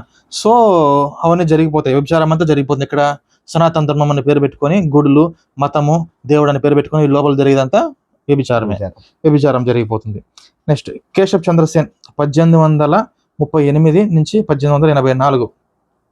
ఏం పేరు, Keshav Chandrasen. A crypto Christian scholar. ఈయన ఏమన్నాడంటే చూడండి, was the first social reformer to urge British rulers to make polygamy illegal and to raise the minimum age of the marriage of 16. ఇప్పుడు ఈయన వచ్చి ఈయన ఒక క్రిస్టియన్, ఒక క్రిప్టో క్రిస్టియన్ స్కాలర్. ఈయన వచ్చి అమ్మాయిల వయసు 16కు పెంచాలా, చిన్న వయసులకే పెళ్లిళ్ళు చేసిన తప్పు అని చెప్పేసి ఈయన స్టార్ట్ చేశారు. ఇప్పుడు 18th centuryలో. This perspective began to gain ground partly because in 1857 a small British. Okay, next, ఇప్పుడు child marriage robbed girls of the opportunity to study and develop. Child marriage అయితే ఉందో, బాల్య వివాహాలు జీవితాలని దోచుకుంది, జీవితాలని నాశనం చేసింది అనమాట. వీళ్ళు ఒకవేళ విధవలు అయిపోతే వీళ్ళ జీవితం ఏమి, టెంపుల్స్లో ప్రాస్టిట్యూషన్, వ్యభిచార వృత్తి చేసుకొని వేరే వేరే ఊర్లు తిరుగుకుంటా వాళ్ళు ఉండిపోవాలా, లేదా తిట్టించుకొని ఏదో మూలలో ఇంట్లో ఏదో పెడితే అది తిని పడి ఉండాలి. ఇప్పుడు ముసలోళ్ళు కాదు, చిన్న అమ్మాయిలు, చిన్న వయసు అమ్మాయిలు. నెక్స్ట్, ఇది main point. In the adult husband die, if the adult husband died, యవనంలో ఒకవేళ భర్త చనిపోతే, the little girl became an unmarriageable widow. No Hindu, Muslim, Sikh or Buddhist ruler ever took a census of child marriages or child widows. The last census of the 19th century. 19th centuryలో 19వ శతాబ్దంలో మొత్తం test ఏమంటారు, census అంటే రాశారంట, లెక్కలు రాసినారు. ఏం లెక్కలు, widows అంటే వితంతువులు. ఓకేనా, లెక్కలు రాస్తే లెక్కలు తేలినాయి. ఏం లెక్కలు చూడండి. The last census of the 19th century, 19వ శతాబ్దంలో British ruled Bengal revealed that in and around Calcutta చుట్టూ. ఓకేనా, బ్రిటిష్ రూల్డ్ బెంగాల్లో రిలీజ్ అయింది.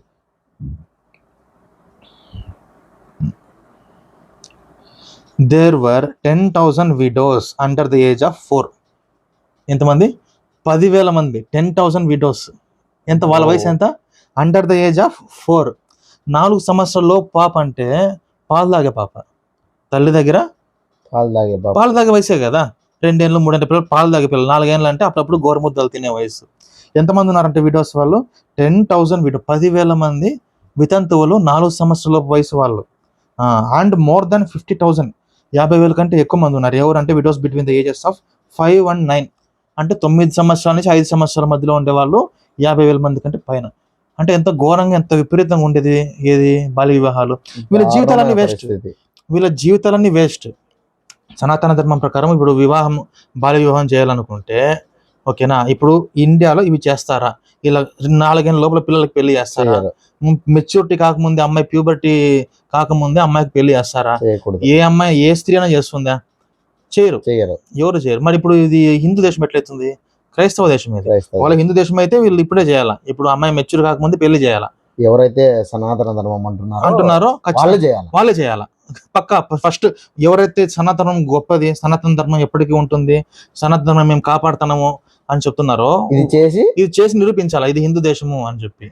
ఓకేనా, ఎందుకంటే ఇవన్నీ స్టాప్ చేసిన, అబాలిష్ చేసినది బ్రాహ్మణులు కాదు, పూజారులు కాదు, హిందూ ధర్మం కాదు, బ్రిటిష్ గవర్నమెంట్ బలవంతంగా స్టాప్ చేసింది. ఏది ఈ చైల్డ్ మ్యారేజెస్ కానీ ఇవన్నీ కూడా గవర్నమెంట్ పోలీస్ సిస్టమ్, ఇది British police system, British judicial system బలవంతంగా ఇవన్నీ స్టాప్ చేసింది. కానీ యా ముక్కోటి దేవతలు వచ్చి ఇవన్నీ స్టాప్ చేయలేదు, యా బాపనలు వచ్చి ఇవన్నీ స్టాప్ చేయలేదు.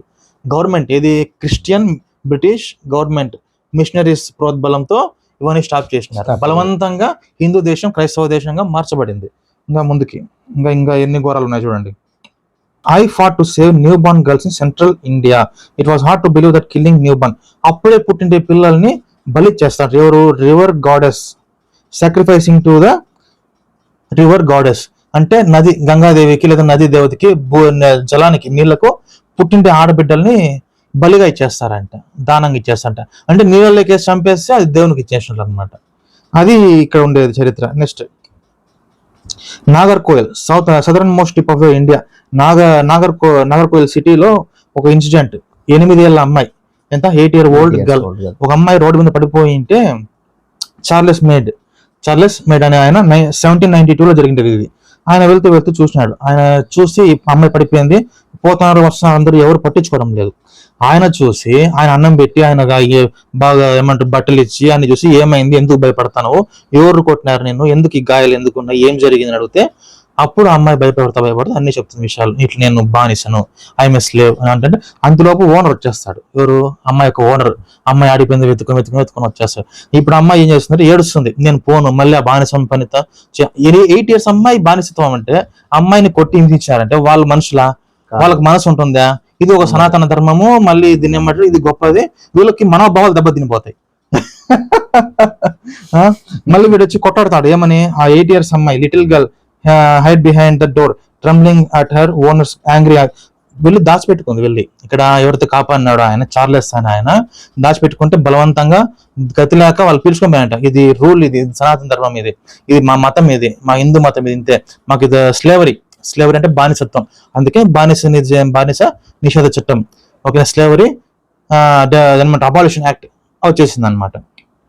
Next Sardar Vallabhbhai Patel 1875 to 1955, India's first deputy prime minister and home minister, described the colonial civil services. Civil services అంటే ప్రెసెంట్ ఉండే సర్వీసెస్ మొత్తం అంతా. ఇప్పుడు వీటన్ని బట్టి as a steel frame of India ఉక్కుగా మారిందంట. స్టీల్ ఇండియా అంటే అంత బలమైన దేశంగా తయారైందంట. ఎలా తయారైందంటే ద వన్ ఆన్సర్ ఏముంది?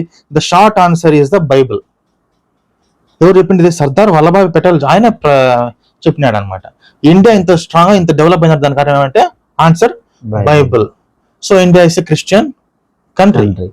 చట్టాలన్నీ మొత్తం ఎక్కడ కనబడతారంటే బైబుల్లో కనబడతాయి. ఇంతకుముందు ఆయన చెప్పినాడు కదా, పెద్ద ఆయన పేరు మీకు గుర్తుకోలేదు, చెప్పాను కదా, హిందుత్వ ఫాదర్ వీర్ సవార్కర్, హిందుత్వ ఫాదర్ వీర్ సవార్కర్. ఆయన చెప్పినాడు the just law came from the Bible. ఏం లా? దాని ఏమంటారు? ఇండియన్ కాన్స్టిట్యూషన్ మొత్తం అంతా దేని బేస్ చేసుకొని బైబిల్. ఎవరు? హిందుత్వ ఫాదర్ వీర్ సవర్కర్ ఆయన చెప్పేసినాడు. ఓకేనా, ఇట్లా next he learned about unscrupulous pundits, astrologers and sorcerers who promoted myths and superstitions in order to exploit peasants' meager incomes and a religious culture that glorified the killing of a newborn girls. ఈ ఎవరైతే పూజారులు, ఈ జాతకాలు చెప్పేవాళ్ళు, పండితులు, వీళ్ళందరూ ఏమైనా చేయాలంటే ఏం చేసేవాళ్ళంటే న్యూ బార్న్ గర్ల్స్ ని బలిచ్చేవాళ్ళంట. Killing of new born girls, burning alive అలింగ్ ఆఫ్ యంగ్ విడోస్. ఇవన్నీ ధర్మం అన్నమాట. ఇవన్నీ ధర్మంలో కిందకు వచ్చేస్తాయి ఇవన్నీ. నెక్స్ట్ మహాభారతం శాంతి పర్వం. ఇవన్నీ చెప్తేనే నమ్ముతారు, లేకపోతే నమ్మరు అనమాట. మహాభారతం శాంతి పర్వం 60వ అధ్యాయం. ఇవన్నీ శ్లోకాలు 27 నుంచి 33 వరకు శ్లోకాలు. ప్రజాపతి శూద్రుడి, బ్రాహ్మణ, క్షత్రియ, వైశ్య ఈ 3 వర్ణాల వారికి సేవలు చేయడానికి మాత్రమే సృష్టించాను. కావున శూద్రుడు పై వర్ణంలో వారికి సేవ చేయటమే విధి. ఇప్పుడు మహాభారతం ప్రకారము ఎస్సీ, ఎస్టీ, బీసీ, ఓబీసీ వీళ్ళందరూ ఏం చేయాలా? సేవలు చేసుకుంటూ కూర్చోవాలి పెద్దలకి, పెద్ద కులస్తులందరికీ. మరి ఇప్పుడు ఇండియాలో జరుగుతుంది, అది జరగదు. ఎందుకు జరగదంటే ఇది హిందూ దేశం కాదు, క్రైస్తవ దేశం. వాళ్ళు హిందూ దేశం అయితే ఖచ్చితంగా ఇది జరిగేది. నెక్స్ట్ మహాభారతం అనుశాసనిక పర్వము 10వ అధ్యాయము 4వ శ్లోకంలో ఎవరు కూడా శూద్రునికి విద్య నేర్పకూడదు, అలా ఉపదేశిస్తే ఆ ఉపాధ్యాయుడు పెద్ద తప్పు చేసినట్లే. ఇప్పుడు హిందూ దేశం అయితే ఇక్కడ ఉండే శూద్రులకి ఎవరికి విద్య, ఎడ్యుకేషన్ ఉండదు. ఇది క్రిస్టియన్ కంట్రీ కాబట్టి ప్రతి ఒక్కరికి చదువు ఉంది. నెక్స్ట్ మహాభారతం అనుశాసనిక పర్వం 44వ అధ్యాయం 14వ శ్లోకంలో 30 సంవత్సరాల పురుషుడు 10 సంవత్సరాల స్త్రీని వివాహం ఆడాలంట. 30 ఏళ్ళ అబ్బాయి 10 సంవత్సరాల అమ్మాయిని. ఆమె రజస్వల అయి ఉండకూడదు, అంటే మెచ్యూర్ అయి ఉండకూడదు, చిన్న పిల్లప్పుడే చేసుకోవాలి. నెక్స్ట్ 21 సంవత్సరాల వరుడు 7 సంవత్సరాల స్త్రీని.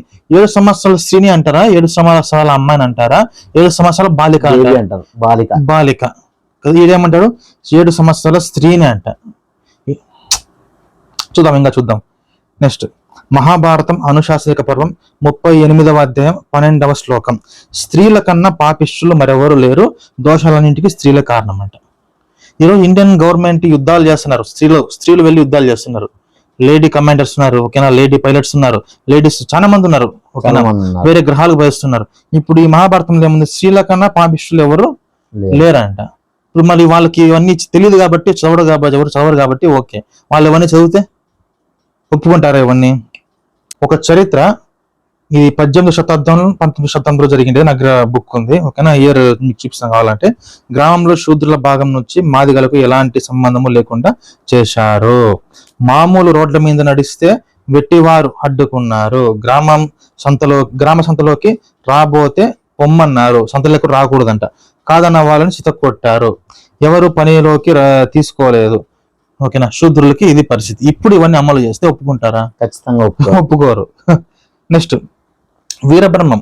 ఎవరు? వీరబ్రహ్మం గురించి కథలు, పాటలు, శ్లోకాలు, పొద్దునే క్యాసెట్లు ఎన్నో ఎన్నో ఎన్నో ఎన్నో పెడతాంటారు, ఎన్నో వింటా అంటారు. వీరబ్రహ్మం గారు చెప్పిండేది ఏమి, కులం వ్యతిరేకంగా బోధించసాగాడు. ఇది హిస్టరీ. ఇది వీరబ్రహ్మం ఏం చేశాడు? కులం వ్యతిరేకంగా. కులానికి కులం అంటే ఏమి? బ్రాహ్మణ వ్యవస్థ. బ్రాహ్మణ వ్యవస్థ కుల ధర్మం అన్నట్టు, వర్ణ వ్యవస్థ కుల వ్యవస్థ. కులానికి వ్యతిరేకం అంటే హిందూ ధర్మానికి వ్యతిరేకమే. ఇప్పుడు వీరబ్రహ్మం కూడా ఎవరు మరి అట్లయితే ఈ ప్రకారం పోతే హిందూ వ్యతిరేకి, సనాతన ధర్మానికి వ్యతిరేకి, కుల ధర్మానికి వ్యతిరేక అంటే ఆటోమేటిక్ గా ఇవన్నీ వచ్చేస్తాయి పేర్లన్నీ. నెక్స్ట్ ఈయన వెళ్తూ ఒక బస్ లో అడుగుతారు, ఒక పెద్ద స్వామీజీని అడిగితే, స్వామి మీరు హిందువు అని అడిగితే గాని, నేను హిందువుని కాదు, ఒక బ్రాహ్మణుని అడిగితే, నేను హిందువుని కాదు, అసలు హిందువులు కూడా ఎవరు లేరు, అలాంటి వాళ్ళు అసలు ఎవరు హిందువులు అలాంటి వాళ్ళు లేరు. ఎప్పుడో అక్కడ వీళ్ళు చెప్తే విన్నాను, హిందూ అయిందని చెప్పి తప్ప మా యొక్క గ్రంథాల్లో హిందూ గ్రంథాలు ఎక్కడ హిందూ అనేది లేదు అని ఒక పెద్ద బ్రాహ్మణుడు ఈయన చెప్తాడు, ఓకేనా. ఇదంతా హిస్టరీ ఇదంతా. నెక్స్ట్ ఇది హైలైట్ చూడండి, విదేశీ బ్రాహ్మణులారా ఈ దేశాన్ని వీడి వెళ్ళండి. ఎవరంటే విదేశీ బ్రాహ్మణుల. ఇప్పుడు క్రైస్తవులు ఏమంటారు, విదేశీ క్రైస్తవ మతం, ఎడారి మతము, ఎడారి గొర్రెలు అంటారు, రాధమ్మన్నారు అంటాడు. ఇది ఇప్పుడు 18th సెంచరీ 19th సెంచరీలోనే సుప్రీంకోర్టుకి పోయింది. ఇదంతా ఎక్కడికి పోయింది? సుప్రీంకోర్టు వరకు పోయింది. హైకోర్టు సుప్రీంకోర్టు పోయి ఫేస్ చేసింది.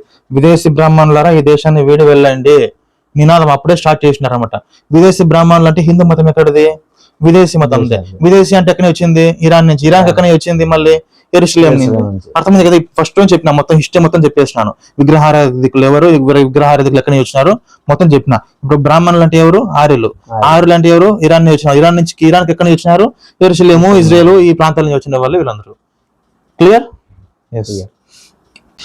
నెక్స్ట్ ఫూలే. చాలా మంది ఫోటోలు పెట్టుకుంటుంటారు, ఓకేనా. చాలా గొప్పగా ప్రసంగాలు ఇస్తుంటారు ఫూలే ఫ్యామిలీ గురించి, ఓకేనా. ఫూలే క్రైస్తవునిగా మారకపోయినప్పటికీ ఇతరులు క్రైస్తవులుగా మారాలనుకున్నప్పుడు మాత్రం తన ఆమోదాన్ని తెలియజేసి ప్రోత్సహించేవాడంట. ఆయన ఏ రోజు కూడా నువ్వు మత మార్పు చేస్తున్నావు, మతం మారిపోతున్నావు, తల్లి మతం వదిలేసి వెళ్ళిపోతున్నావు అని ఏ రోజు కొట్లాడలే. ఎవరు?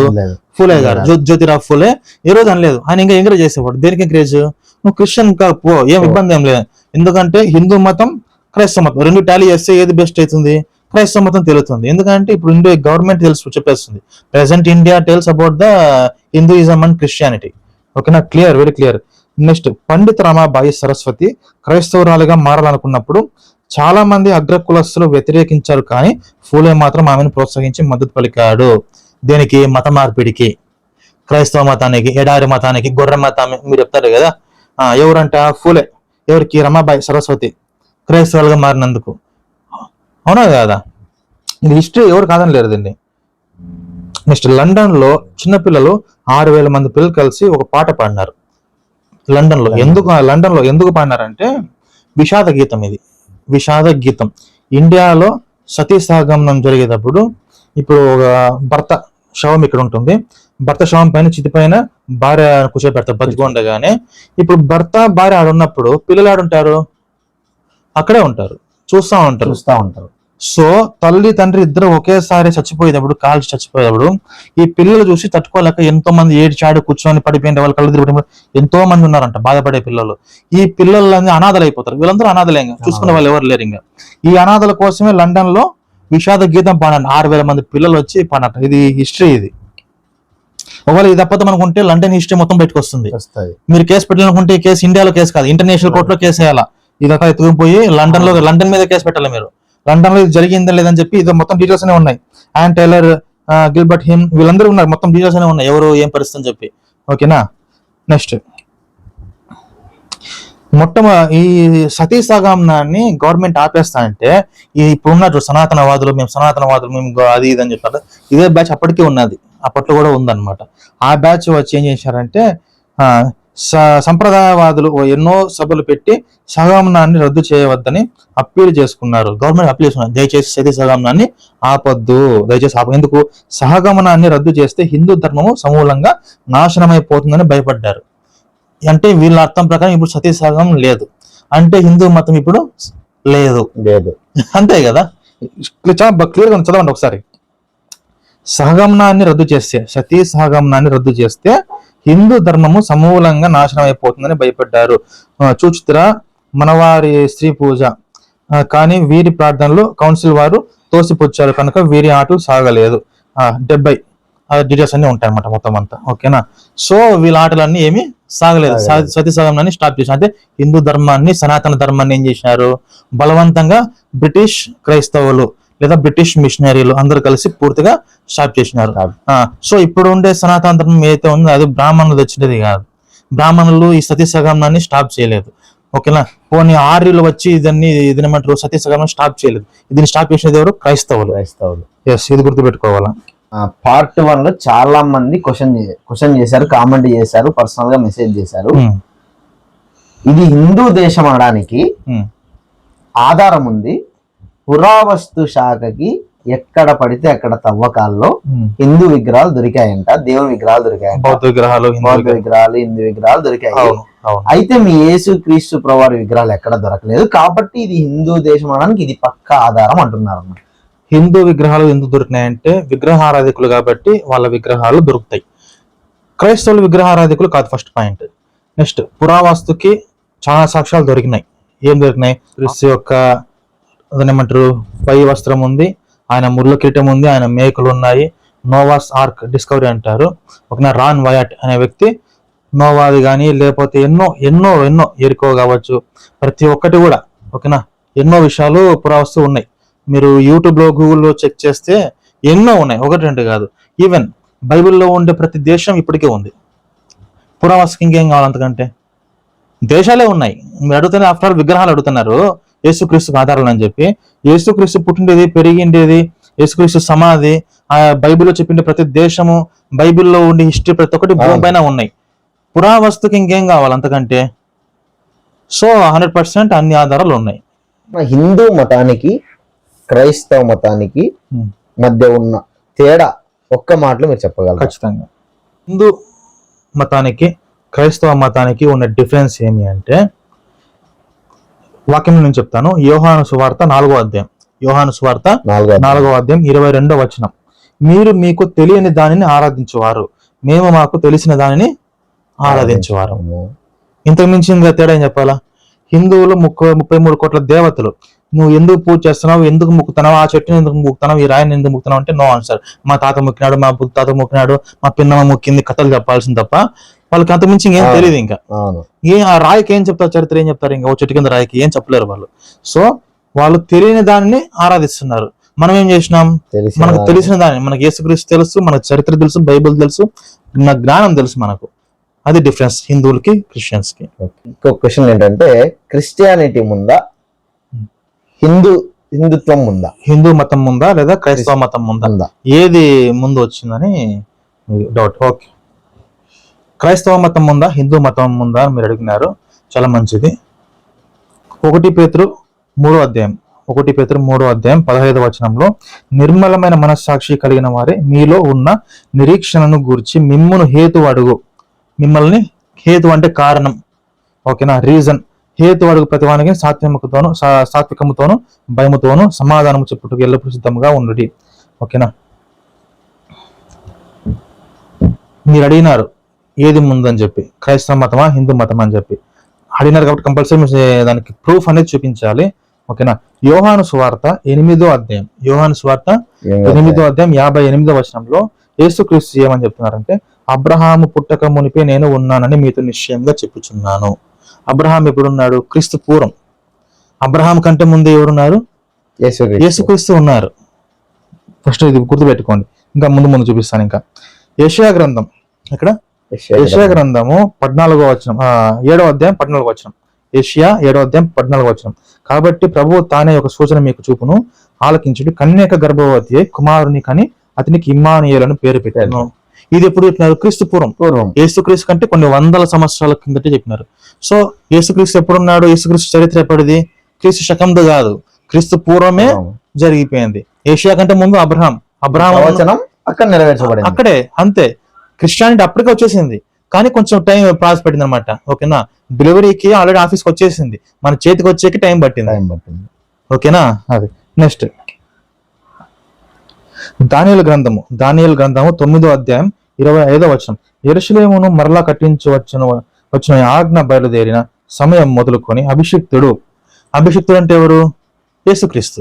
చాలా క్లియర్ గా ఉంది బైబిల్ కొత్త నిబంధనలో. అభిషిక్తుడు అనే పదానికి యేసు అనే అర్థము. అభిషిక్తుడు అంటే యేసుక్రీస్తు. నెక్స్ట్ మలాకి గ్రంథం 3వ అధ్యాయం 1వ వచనంలో, ఫస్ట్ వస్తున్నాయి. మలాకి 3:1, ఇదిగో నాకు ముందుగా మార్గం సిద్ధపరచుటకే నేను నా దూతను పంపుచున్నాను. మీరు వెతుకుచున్న ప్రభువు అనగా మీరు కోరు నిబంధన దూత తన ఆలయంకు హఠాత్తుగా వచ్చును. యేసుక్రీస్తు హఠాత్తుగా ఒకసారి ఆలయంలోకి ప్రవేశించాడు, వాక్యం చదివాడు. ఇవన్నీ కొత్త నిబంధనలు కనిపిస్తాయి. ఇదిగో ఆయన వచ్చున్నాడని సైన్యములకు అధిపతికి యెహోవా సెలవిచ్చుచున్నాడు. నేను నా దూతను పంపుచున్నాను అంటాడు. ఓకేనా, సిద్ధపరచుకై. దాని గురించి డీటెయిల్స్ అన్ని ఇప్పుడు కింద చూస్తాము. ఇప్పుడు ఇంతకుముందు ఎక్కడ చూసినాము? మలాకి 3:1 నేను నా దూతను పంపుచున్నాను. దేనికోసము? నాకు ముందుగా మార్గము సిద్ధపరచుటకే అని చెప్పి. దానికి ఓకే, దానికంటే ముందు కీర్తనలోనే ఒక మాట ఉంది. కీర్తనలు 132:17. కీర్తనలు 132:17. అక్కడ దావీదునకు కొమ్ము మొలవ చేసేదను, నా అభిషక్తిని కొరకు నేను అచ్చట ఒక దీపము సిద్ధపరచి ఉన్నాను. జరుగుతుంది అలా. అక్కడ దావీదునకు కొమ్ము మొలవ చేసేదను, దావీదు కుమారుడు యేసుక్రీస్తు. నెక్స్ట్ నా అభిషక్తిని కొరకు, నా అభిషక్తుడు అంటే నా యేసుక్రీస్తు కొరకు నేను అచ్చట ఒక దీపము సిద్ధపరిచి ఉన్నాను. ఆ దీపం ఎవరు? ఇవన్నీ ఇప్పుడు కీర్తనలు మలాకి ఇవన్నీ ఎక్కడ వచ్చినాయి? పాత నిబంధన, క్రీస్తు పూర్వం. ఇవన్నీ ఇప్పుడు ఉంది. మళ్ళీ నెక్స్ట్ యోహాను సువార్త 5వ అధ్యాయం 35వ వచనం. యోహాను సువార్త 5వ అధ్యాయం 35వ వచనం. అతడు మండుచు ప్రకాశించున్న దీపమై ఉండెను. దీపమై ఉండెను. ఇంతకుముందు నేను చదివినాను కీర్తనల్లో, నేను అచ్చట ఒక దీపము సిద్ధపరిచి ఉన్నాను. ఇక్కడ కీర్తనల్లో. ఇక్కడికి వచ్చేసరికి ఏమైంది? ఇక్కడ యోహాను 5:35లో మండుచు ప్రకాశించున్న దీపమై ఉండెను. దీపం. ఓకేనా, క్లియర్. నెక్స్ట్ మత్తయిలో, ఇదిగో నేను నా దూతను నీకు ముందుగా పంపుచున్నాను, అతడు నీ ముందర నీ మార్గమును సిద్ధపరచును అని ఎవని గురించి వ్రాయబడనో అతడే ఈ యోహాను. ఇప్పుడు ఈ దీపం కీర్తనలో చెప్పబడింది. ఆ దీపము ఇవన్నీ ఎవరి గురించి చెప్పినాడు? యోహాను గురించి, యోహాను బాప్తిస్మ ఇచ్చే యోహాను గురించి పాత నిబంధనలో, అవును, పాత నిబంధనలోనే యోహాను ఉన్నాడు. పాత నిబంధనలో యోహాను ఎందుకు వచ్చినాడు? యేసుక్రీస్తు కోసం గురించి ఆయన. పాత నిబంధనలో యోహాను ఉన్నాడు అంటే యేసుక్రీస్తు ఎందుకు ఉన్నాడు? ఇంకా ఆయన కోసం పుట్టిండేది ఆయన కోసం, 100% అంతే కదా. క్రీస్తు గురించి యెషయా గ్రంథంలో, కీర్తనల్లో ఇక్కడే చూసాం కదా. ఇప్పుడు ఆది కాండంలో చూసినాం. ఆది కాండం 3వ అధ్యాయం 15వ వచనం.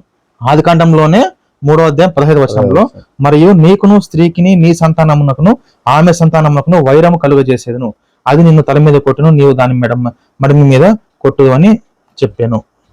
యేసుక్రీస్తు సాతాంతలను చితుక త్రొక్కినాడు. It's very clear.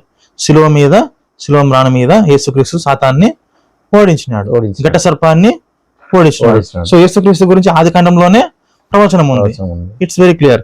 నెక్స్ట్ ఇంకా క్లియర్ గా యెషయా గ్రంథం 53:5 వచనం, మన అతిక్రమంలో క్రియలను బట్టి అతడు గాయపరచబడెను, మన దోషములను బట్టి నలుగొట్టబడెను, మన సమాధానమైన శిక్ష అతని మీద పడెను, అతడు పొందిన దెబ్బల చేత మనకు స్వస్థత కలుగుతున్నది. ఎవరి గురించి ఇది? యేసుక్రీస్తు గురించి. ఇంకెవరున్నారు? ఇంకా వేరే ఆప్షన్ ఏమైనా ఉందా? యెషయా 53:5కి వేరే ఆప్షన్ ఏమైనా ఉందా? వేరే ప్రవక్తల పేర్లు చెప్తారు ఏమన్నా? ఆప్షన్ లేదు ఇంకా. నెక్స్ట్ యెషయా 9వ అధ్యాయం 6వ వచనం, యెషయా 9:6, ఏలయనగా మనకు శిశువు పుట్టెను, మనకు కుమారుడు అనుగ్రహింపబడెను, ఆయన భుజం మీద రాజ్యభారమును, ఆశ్చర్యకరుడు, ఆలోచనకర్త, బలవంతుడైన దేవుడు, నిత్యుడొక తండ్రి, సమాధానకర్త యొక్క అధిపతి అని అతనికి పేరు. యేసుక్రీస్తు దేవుడా? యేసుక్రీస్తు దేవుడిని ఎక్కడ ఉందని అడుగుతున్నారు. క్లియర్ గా ఉంది. ఆయన ఎవరంట? దేవుడు, నిత్యుడొక తండ్రి, బలవంతుడైన దేవుడు. ఎవరి గురించి ఇది? యేసుక్రీస్తు గురించి. క్లియర్. యేసుక్రీస్తు దేవుడా దేవుడు అడుగుతున్నారు. ఇది ఆన్సర్ ఉంది, ఇక్కడే ఉంది. దానియేలు గ్రంథంలో యేసుక్రీస్తు గురించి ఇంకో మాట ఉంది.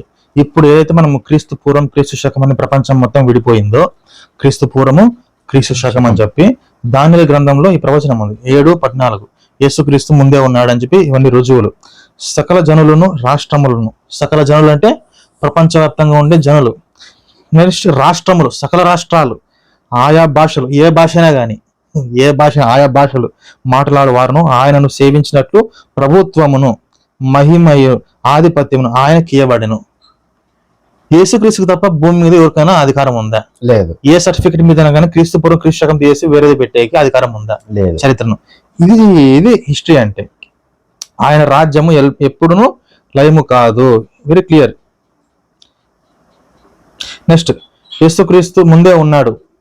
క్రీస్తు పూర్వమే అంటే హిందూ మతం ముందా, క్రైస్తవ మతం ముందా అని అడిగినారు మీరు. హిందూ మతం కంటే ముందు క్రైస్తవ మతం. క్రైస్తవ మతం అంటే యేసుక్రీస్తు. యేసుక్రీస్తు ఎప్పుడున్నాడు? ప్రకటన గ్రంథంలో చూపిస్తాను. ఆది కాండంలో చూపించిన, అన్ని చోట్ల చూపించిన, ప్రకటనలో అల్ఫాయు ఓమేగాయు నేనే, ఆది అంతము నేనే. భూమి పుట్టక ముందు యేసుక్రీస్తు ఉన్నాడు, భూమి పుట్టక ముందు క్రైస్తవం ఉంది, భూమి పుట్టినప్పటి నుంచి క్రైస్తవం ఉంది. ఒక క్రీస్తు శకంలో ఉంది, క్రీస్తు పూర్వం ఉంది, ఇప్పటికీ ఉంది. ఇంతకంటే ఏం చూపించాలి? ఇంకా ఆధారాలు ఇంకా మీకు క్లియర్ కావాలంటే భవిష్య పురాణం. ఇప్పుడు హిందూ మతం ముందా, క్రైస్తవ మతం ముందా అంటే భవిష్య పురాణంలో చాలా క్లియర్ గా ఈశా పుత్ర అని పిలుస్తారు. ఎవరిని? యేసుక్రీస్తును. కన్యా గర్భంలో యేసుక్రీస్తు పుట్టుతాడు అని చెప్పి భవిష్య పురాణం ఎప్పుడు రాసినారు? క్రీస్తు పూర్వమే రాసి పెట్టినారు. యేసుక్రీస్తు కంటే ముందే పాత నిబంధన రాసినారు బైబిల్లో. యేసుక్రీస్తు కంటే ముందే భవిష్య పురాణం రాసినారు. యేసుక్రీస్తు పుట్టక ముందు యేసుక్రీస్తు చరిత్ర మనకి తెలిసిపోయింది. అంటే ఇప్పుడు హిందూ మతం ముందా, క్రైస్తవ మతం ముందా? క్రైస్తవ మతం ముందు. హిందూ మతం ఎప్పుడు వచ్చింది? ఆర్యుల దగ్గర నుంచి వచ్చినది బ్రాహ్మణ మతం, బ్రాహ్మణ మతం నుంచి వచ్చిండేది కుల వ్యవస్థ హిందూ మతం. అంతే. సో హిందూ మతం కంటే ఎన్నో రెట్లు ముందు ఉండేది క్రైస్తవ మతం. Very clear. చాలా మంది నన్ను అడిగిన క్వశ్చన్ ఒక మాటలో చెప్పేసేయాలి మీరు. అది కూడా చిన్న ఎగ్జాంపుల్ చూపించి. ఖచ్చితంగా. క్రైస్తవులు ఎందుకు విగ్రహారాధనను తప్పుపడుతున్నారు? క్రైస్తవులు ఎందుకు విగ్రహారాధన తప్పుపడుతున్నారు అని చెప్పి ఇంతకు ముందే చాలా సార్లు చాలా రెఫరెన్స్ చూపించేశాను. ఉదయం నుంచి గంట సేపు నేను రెఫరెన్స్ చూపించాను. హిందూ ధర్మం కూడా ఇప్పుడు ఎవరైతే మీకు ప్రశ్న ఇస్తున్నారో విగ్రహారాధన చేయకూడదని అని చెప్పి, విగ్రహారాధన కావాలని చెప్పి కరుణాకర్ సుగుణ, రాధా మనోహర్ దాస్ వీరందరూ కొట్లాడుతున్నారు కదా. విగ్రహారాధన, మా విగ్రహాలు, మా దేవుళ్ళు, మా దేవతలు, మా సనాతన ధర్మం. ఆ సనాతన ధర్మం ఏం చెప్పిందంటే విగ్రహారాధన ఖండించింది. అవన్నీ చూపిస్తాను మీకు కావాలంటే, విత్ రెఫరెన్స్ విత్ పేజ్ కూడా మీకు చూపిస్తాను. ఓకేనా? చూడండి ఒకసారి. ఈశావాస్యోపనిషత్తు 19వ మంత్రము. దాంట్లో ఎవరైతే ఈ ప్రకృతిని పూజిస్తారో, ప్రకృతి అంటే ఏమి? పంచభూతాలు. ప్రకృతి పంచభూతాల నుంచి వచ్చినది రాళ్ళు, పంచభూతాల నుంచి వచ్చినది చెట్లు, పంచభూతాల నుంచి వచ్చినది మట్టి, దాంట్లో నుంచి చేసిండేదే ఈ దేవతలు, మన చేతి కృత్యాలు. ఓకేనా? ఈ ప్రకృతిని పూజిస్తారో వారు గాఢమైన అంధకారంలోకి ప్రవేశిస్తారు, అంటే నరకంలోకి పోతారు. అలాగే హిరణ్య గర్భుని పూజించేవారు అంతకంటే మించిన కటిక చీకట్లోకి ప్రవేశిస్తారు, అంటే ఇండైరెక్ట్ గా వీళ్ళంతా నరకానికి పోతారు అని చెప్పి వెరీ క్లియర్ గా ఉంది. నెక్స్ట్ మైత్రేయోపనిషత్ 2వ ఖండము 27వ మంత్రం. భక్తుడైన వాడు రాతితో చేసిన దేవత విగ్రహాలను గాని లోహం అంటే మెటల్స్ చేసిన దేవత విగ్రహాలను, మనులు అంటే డైమండ్స్ కానీ ఇవన్నీ జ్యువెలరీ, మనులతో చేసిన దేవతా విగ్రహాలను, మట్టి శాండ్ ఓకేనా, దీనితో మట్టితో చేసిన దేవతా విగ్రహాలను, ఇతర ఏ పదార్థాలతోనూ దేవుళ్ళను దేవతల విగ్రహాలను చేసుకోకూడదు అని చాలా క్లియర్ గా ఉంది. హిందూ ధర్మంలో చెప్పేసింది, హిందూ ధర్మంలోనే చాలా క్లియర్ గా విగ్రహారాధన చేయకూడదు ఉంది. మేము చెప్పేది ఏంది ఇంకా క్రైస్తవులు కొత్తగా, ఇంకా మేం కాదు, హిందూ ధర్మంలోనే చేయకూడదని ఉంది. ఓకే అన్న, వెరీ క్లియర్ గా చాలా బాగా చెప్పారు. నెక్స్ట్ క్వశ్చన్ లో మనం వెళ్దాం. మీరు చూపించిన ఆధారాల ప్రకారం ఇండియా క్రైస్తవ దేశం అంటున్నారు. ఒకవేళ ఇది సంపూర్ణంగా హిందూ దేశంగా మారిపోవాలంటే ఏం చేయాలి? ఇప్పుడు ఇది ఈ యొక్క కాన్స్టిట్యూషన్ ఇవన్నీ ఏవైతే ఒక్క నిమిషం అన్న, ఈ క్వశ్చన్ ఎందుకు అడుగుతున్నానంటే కరుణాకర్ గారు అనుకుంటా ఒక సభలో నేను చనిపోయే లోపు ఎక్కడ ఒక చర్చి అయినా మిగిలిపోతుందేమో అని మాట్లాడాడు. అవును అవును, ఆ వీడియో కూడా చూపిస్తాను. అది సంపూర్ణ హిందూ దేశంగా మారిపోవాలంటే కరెక్ట్ ఏం చేయాలి అసలు? వాళ్ళు కరుణాకర్ సుగుణ చెప్పాడు అన్నమాట, చనిపోయే లోపు ఇండియాలో కానీ భూమి మీద కానీ అసలు చర్చిలు లేకుండా చేస్తాను. చర్చిలు లేకుండా అంటే యేసుక్రీస్తు లేకుండా, అంటే పాస్టర్ లేకుండా, ఎవరిని జాంబీ వైరస్ అన్నాడు, ఎవరిని పాస్టర్లందరినీ జాంబీ వైరస్. అయినా ఇంతవరకు మన పాస్టర్లు ఎవరు కేసు పెట్టలేదు, ఆ మాటకు ఎవరు డిఫమేషన్ కేసు వేయలేదు, ఎటువంటి కేసు వేయలేదు అనమాట. ఓకే పర్లేదు, ఆ వీడియో మీకు చూపిస్తాను చూడండి. రిపీటెడ్ గా ఒక ప్రశ్న అడుగుతూ ఉంటారు, ఎంత అగ్రెసివ్ గా మాట్లాడుతూ ఉంటారు, ఇంత ఈ మాఫియా వ్యవస్థ మీద పనిచేస్తూ ఉంటారు కదా, మీకు భయం లేదా, మీకు భయం లేదా అని. నిజంగా నాకు చాలా భయం ఉంది. ఏం భయం అంటే, నేను నా జీవితం ముగించే లోపు, నేను పోయే లోపు ఈ దేశంలో ఒక్క చర్చ అయినా మిగిలిపోతామని భయం ఉంది నాకు.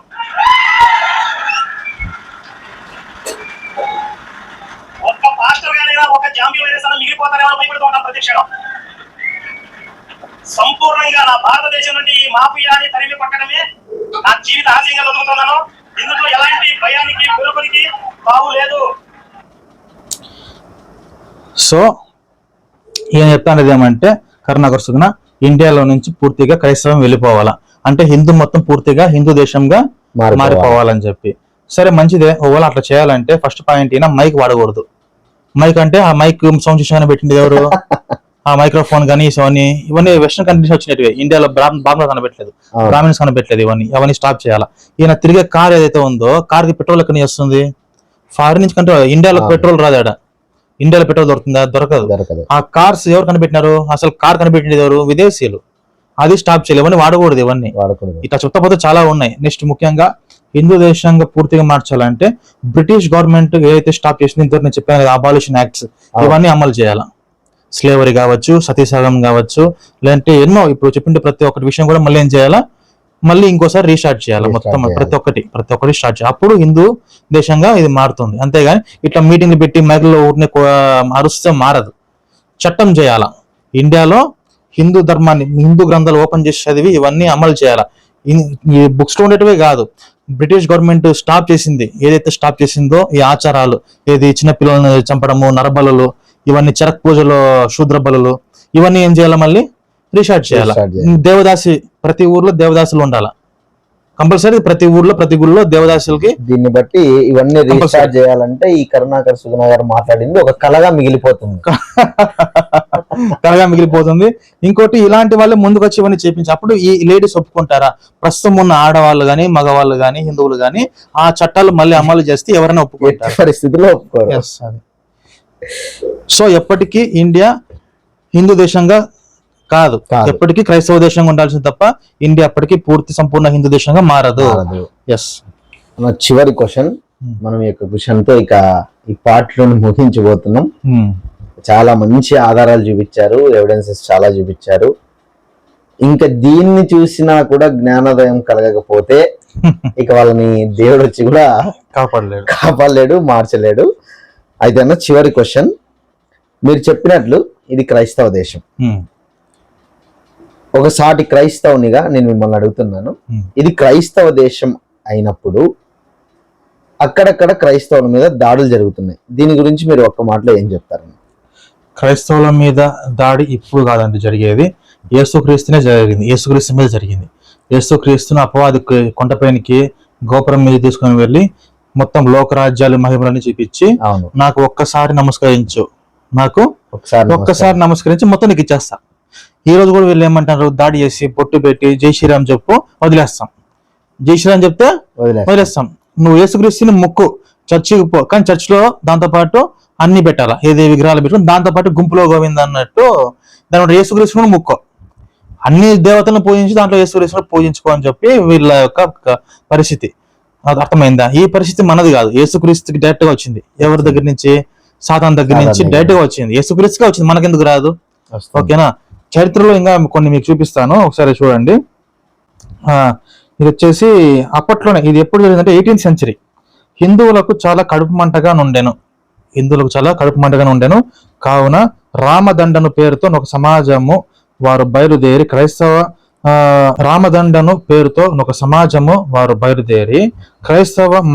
క్రైస్తవను నాశనము చేయగోరి వారిని గూర్చి ప్యాలెస్ గారిట్లు వ్రాసిరి. ఓకేనా? క్రిస్మస్ తర్వాతి ఆదివారంన వేల్పూర్లో ఆరాధనకు సిద్ధపడుచుండగా ఇప్పుడు చాలా మంది చాలా బ్యాగ్ వచ్చేసినాయి రాముని పేరు మీద, రాముదండ అంటారు, లేకపోతే ఏమంటారు రకరకాల పేర్లు ఎన్నో ఏమంటారు, ఆదలు ఈదలు. ఓకేనా? దళాలు ఉన్నాయి అప్పటికే. ఇప్పుడుది కాదు, మనం 21st centuryలో ఉన్నాం. ఓకేనా? సారీ 2025లో ఉన్నాం ఇప్పుడు. ఇది ఎప్పుడు జరిగింది? దాదాపు 18th century జరిగింది, 17th 18th century హిస్టరీ ఇది. ఓకేనా? అప్పట్లోనే రామదండ అనే పేరు పెట్టుకొని క్రైస్తవుల మీద దాడి చేసినారు, చర్చిలకు దూరినారు, చింపేసినారు, కొట్టినారు, ఉమ్మేసినారు, ఆడుండే వస్తువులన్నీ డ్యామేజ్ చేసినారు. ఇది హిస్టరీ, ఇది చాలా క్లియర్ గా ఉంది, మీకు చూపిస్తాను, అందరు చూడండి. నెక్స్ట్ అదే విధంగా హిందూపూర్ దగ్గర కూడా అక్కడ హిందూ యవనస్తుల నాయకులు చేరి వారి బోధనకు ఆటంకం కలిగించు యత్నించారు. వారి ఉపన్యాసంలో విపరీతం కేకలు వేసేది, విజిల్ వేసేది, చింపేసేది, బైబిల్ చింపేసేది. ఇవన్నీ ఎవరు చేస్తారు? ఇవన్నీ వీళ్ళే, సనాతన ధర్మవాదులే అన్నమాట. వచ్చి కూర్చొని గ్రంథం ముందర పెట్టుకొని వాళ్ళ గ్రంథాలు మన గ్రంథాలు మాట్లాడే దమ్ము ధైర్యము లేదు. ఒకవేళ మాట్లాడినా కూడా అబద్ధాలే, అన్ని మార్చి మాట్లాడటమే, ఉన్నది లేనట్టుగా మార్చి చెప్పాలి తప్ప వాస్తవాలు మాట్లాడే ధైర్యం లేదు. ఒకవేళ మాట్లాడితే మళ్ళీ ఇంకా రారు, ఇంకా అక్కడి నుంచి జంప్. ఓకేనా? ఇవన్నీ ఇప్పుడు అప్పుడే జరిగిపోయినాయి ఇవన్నీ. నెక్స్ట్ ఇక్కడ ఇట్లా వీళ్ళు అల్లరి చేస్తారంటే ఒక హిందూపురం నుంచి ఒక అబ్బాయి వచ్చినాడు. హిందూపురం నుంచి ఒక అబ్బాయి వచ్చినాడు, మహమ్మదీయుడు అనమాట. ఆ అబ్బాయి వచ్చి వీళ్ళకి మొహం మీద ఉమ్మేసినాడు. చర్చిలో అల్లరి చేస్తానని చెప్పి అబ్బాయిల మీద ఏం చేసినాడు, మొహం మీద ఉమ్మేసరికి అప్పుడు వీళ్ళు గమ్మునైనారు, గప్చిపోయినారు. అర్థమవుతుందా? ఎందుకంటే క్రైస్తవులు ఏమనలేరు, క్రైస్తవులు కొట్టలేరు, వీళ్ళు ఏం చేయరు. ఈ యొక్క ముస్లిం అబ్బాయి ఎవరైతే ఉన్నారో ఆ అబ్బాయి వచ్చి వీళ్ళపై, ఇది ఎప్పుడు జరిగింది? 18th century, 18వ శతాబ్దంలో చరిత్ర ఇది ఇదంతా. నెక్స్ట్ ఇంకో చోట ఏం జరిగిందంటే మనసబ్బుకి అది చాలా లేదు, అంతటా ముందు పూజలను క్రైస్తవుల చేత మొదలెట్టించాలి. ఆ చెరువు గట్టిన పోలేరమ్మ రాతి బొమ్మ ఉంది. అరుపులు కేకల మధ్య ఓ గేదెని మేకని తీసుకువచ్చారు, విగ్రహం ముందు నిలబెట్టారు, వెట్టి వాళ్ళు నరికారు, వెచ్చటి రక్తం విగ్రహాన్ని తడిపింది. రక్తదాహం ఎప్పటికీ తీరని ఆ దేవత చాలా సంతోషిస్తుంది అనుకున్నారు. క్రైస్తవులను బలవంతంగా విగ్రహానికి మొక్కించారు, కొంచెం రక్తం తీసి నుదుట బొట్టు పెట్టారు. ఇప్పుడు ఏమనుకుంటారు ఈ జనరేషన్ వాళ్ళు, ఇప్పుడు జరుగుతున్నాయి ఇవన్నీ అనుకుంటారు. ఇవన్నీ ఎప్పుడు స్టార్ట్ అయినాయి? ఎప్పటి నుంచో జరుగుతా ఉన్నాయి ఇవన్నీ హిస్టరీస్ ఇవన్నీ. ఓకేనా? ఈ దీనిల గురించి ప్రవచనం చాలా క్లియర్ గా ఉంది. యెషయా గ్రంథం 53లో ఉంది. యెషయా గ్రంథం 53:7 అతడు దౌర్జన్యము నొందెను, బాధింపబడినను అతడు నోరు తెరవలేదు, వదకు తేబడు గొర్రె పిల్లయు బొచ్చు కత్తిరించి వాని ఎదుట గొర్రె మౌనంగా ఉండినట్లు అతడు నోరు తెరవలేదు. అందుకే వీళ్ళందరూ మనం గొర్రెలు అంటే అది. ఎందుకు గొర్రెలు అంటున్నారు? వీళ్ళు కొట్టినా మనం గమ్మున ఉన్నాం, వీళ్ళు బొట్టు పెట్టినా మనం గమ్మున ఉన్నాం, సైలెంట్ గా ఉన్నాం. వీళ్ళు మనల్ని తిట్టినా, బూతులు తిట్టినా, బైబిల్ చెప్పేసినా మనం ఏం చేయలేదు. కషాయ వాడు గొంతు కోస్తంటే గొర్రె తిరగబడుతుంది.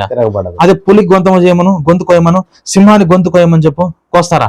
ఎవడన్నా కోస్తాడా గొంతు? సింహానికి గొంతు, పులికి, గొర్రెకి కోస్తాడు. ఎందుకు? అది తిరగబడకూడదు కాబట్టి, దాని నైజం. అందుకే మన గొర్రెలు అనేది. ఓకేనా? దానికి అర్థం అదే. కానీ గొర్రెలు అంటే బుద్ధి తక్కువ వాళ్ళు, ఎడారి మత తెలివిలేని వాళ్ళు కాదు. ఇప్పుడు రాఫెల్ విమానాలు వచ్చిండేదే ఇజ్రాయెల్ టెక్నాలజీ అది. ఎవరైతే గొర్రెలు అంటారో ఆ గొర్రె టెక్నాలజీ తెచ్చుకొని ఇప్పుడు యుద్ధాలు చేసింది అది. ఇప్పుడు పెద్ద గొర్రెలు ఎవరు ఇప్పుడు? కాబట్టి ఆ గొర్రెలు వాడిన అంతే కదా మరి. 1 Peter 1 పేతురు 2వ అధ్యాయము 23వ వచనం. 1 పేతురు 2వ అధ్యాయం 23వ వచనం. ఆయన దూషింపబడి బదులు దూషింపలేదు, ఆయన శ్రమ పెట్టబడి బెదిరింపక న్యాయంగా తీర్పు తీర్చి దేవునికి తను తాను అప్పగించుకోను. మనం తిరిగి ఎవరిని కూడా దూషించేకి తిరిగి తిట్టేకి యేసుక్రీస్తు కూడా చేయలేదు, మనం కూడా చేయకూడదు. అందుకే మనల్ని ఏమంటున్నారు, గొర్రెలు గొర్రెలు గొర్రెలు అంటున్నారు అనమాట. అది ఒక టైం వస్తుంది, ఒక గొర్రెలు సింహాలుగా మారిపోతాయి. అప్పుడు తెలుస్తుంది, 2వ రాకల్లో తెలుస్తుంది. ఇప్పుడు క్రీస్తు పూర్వం ఎప్పుడో యెషయా గ్రంథంలో యేసు క్రీస్తు గురించి రాసి పెట్టినారు. ఇవన్నీ జరిగేకి ఎంతకాలం పట్టింది? క్రీస్తు శకం వచ్చేసరికి యేసుక్రీస్తుకి 100 సంవత్సరాలు పట్టింది. మధ్యలో ఎంతమంది నాస్తికులు, మధ్యలో ఎంతమంది హేతువాదులు, ఎంతమంది రకరకాల ప్రజలు వచ్చి ఎన్ని మాట్లాడంటే ప్రవక్తల్ని గాని, గ్రంథాలని గాని, పరిశుద్ధుల్ని గాని, వీళ్ళందరూ ఎన్ని తిట్టింటారు, ఎంత హింసించింటారు. కానీ యేసుక్రీస్తు వచ్చినాడు లేదా? ఖచ్చితంగా వచ్చినాడు. ప్రవక్తలు చెప్పినట్లుగా క్రీస్తు శకం స్టార్ట్ అయిపోయింది. యేసుక్రీస్తు ఇప్పుడు యేసుక్రీస్తు వచ్చి ఏమన్నాడు, మళ్ళీ వస్తా అన్నాడు. అది జరుగుతుందో జరగదా?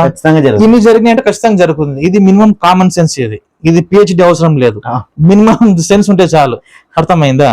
అది కొలస్సీ 3:13. కొలస్సీయులకు 3వ అధ్యాయం 13వ వచనంలో, ఎవరైనాను తనకు హాని చేసినని ఒకడు అనుకుని ఎడల ఒకరినొకడు సహించుచు ఒకరినొకడు క్షమించుడి, ప్రభు మిమ్మును క్షమించినలాగున మీరును క్షమించుడి. క్రైస్తవులు ఎందుకు ఇంత ఓపికగా ఉన్నారు? మా పైన దాడులు చేస్తున్నారు, క్రైస్తవుల పైన దాడులు చేస్తున్నారు. సువార్తలకి పర్మిషన్ ఉందా, మైక్ పర్మిషన్ ఉందా, చర్చికి పర్మిషన్, అన్నిట్లో పిచ్చి పిచ్చి ప్రశ్నలు అన్ని. చెట్టు కింద రాయి పెట్టి గుడి దేవుడు అంటాడు, దానికి పర్మిషన్ ఎవడిస్తాడు? పర్మిషన్ మీరు ఇస్తారు, నేను ఇస్తానా? గవర్నమెంట్ ఇస్తుందా? ఎవరు ఇయ్యరు.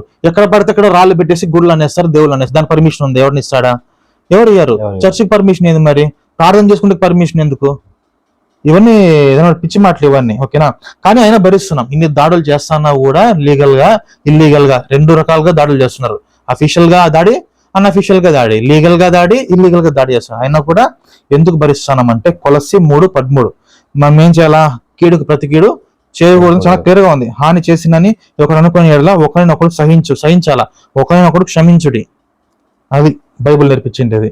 కాబట్టి ఎంతమంది దాడులు చేస్తున్నా కూడా మనము తిరగబడం లేదు. ఒక చిన్న ఎగ్జాంపుల్ చెప్తానండి దాడుల గురించి. నాకు తెలిసిందే ఒక దైవజనుడు ఉన్నాడు, ఒక పాస్టర్, ఒక సేవకుడు, దైవజనుడు. అతని పేరు జేమ్స్. నార్మల్ పర్సన్స్ వేరు, అతను వేరు. ఎందుకంటే మీకు కరాటే వస్తుందా? రాదు. బాక్సింగ్ వస్తుందా? రాదు. ఆయనకు బాక్సింగ్ వస్తుంది. ఆయనది కడప.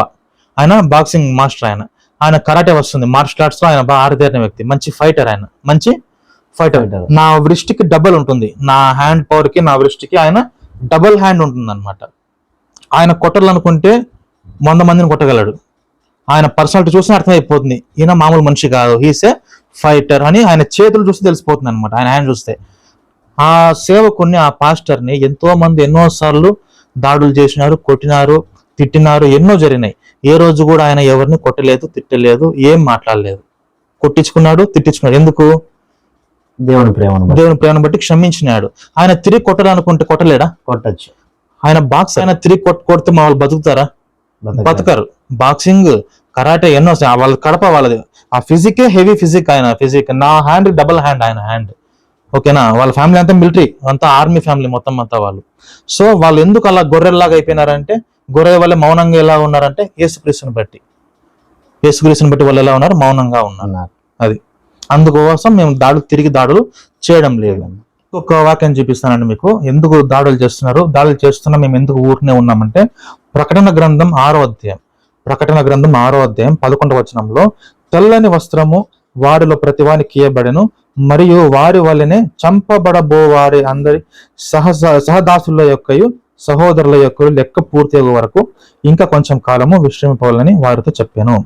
చంపబడబోవు వారి లెక్క పూర్తి కావాలా, హతసాక్షుల లెక్క పూర్తి కావాలా. ఇప్పుడు మేము ఎందుకు కొట్టించుకుంటున్నాం, తిరిగి ఎందుకు ఏమనడం లేదంటే గాని లోపల ఎవరున్నారు? యేసుక్రీస్తు ఉన్నాడు. అర్థమైందా? మేమేం కావాలి? హతసాక్షులు కావాలి. అది మా యొక్క తలరాత, మా విధి అన్నమాట. అర్థమైందా? అది ప్రకటన గ్రంథం 6వ అధ్యాయం 11వ వచనం చాలా క్లియర్ గా ఉంది. చంపబడబో వారి సహదాసుల యొక్కయు సహోదరుల యొక్కయు లెక్క పూర్తి అయ్యే వరకు. అంటే సాక్షులు కూడా ఒక ఒక డీటెయిల్, ఒక లెక్క ఉందన్నమాట. ఒక కరికులం లాగా ఒక లెక్క ఉంది. హతసాక్షులు ఇంతమంది చనిపోవాలా, అర్థమైందా? భూమి మీద పాపం అనేది విస్తరించి మెచ్యూరిటీ స్టేజ్ చేరుకోవాలి. అప్పుడే దేవుని యొక్క తీర్పు, దేవుని యొక్క రెండవ రకం వస్తుంది అనమాట. దానికోసమే ఇంతవరకు ఎదురు చూస్తున్నాం. అంతేగాని మాకు చేత కాక తిరగబడ్డం లేదు, మా దగ్గర పవర్ లేక కాదు, లేకపోతే మాకు ఫిజికల్ గా బలం లేదనో, మాకు చదువు రాదనో, మా దగ్గర డబ్బు లేదనో, మేము తిరగబడ్డం లేక చేత కాకనో కాదు. మాకు అన్ని ఉన్నాయి. కానీ యేసుక్రీస్తు చెప్పినాడు కాబట్టి, క్షమించమన్నాడు కాబట్టి మేము క్షమిస్తున్నాము. మీరు భరించండి కానీ దయచేసి వాళ్ళని బాధ పెట్టకండి అన్నాడు.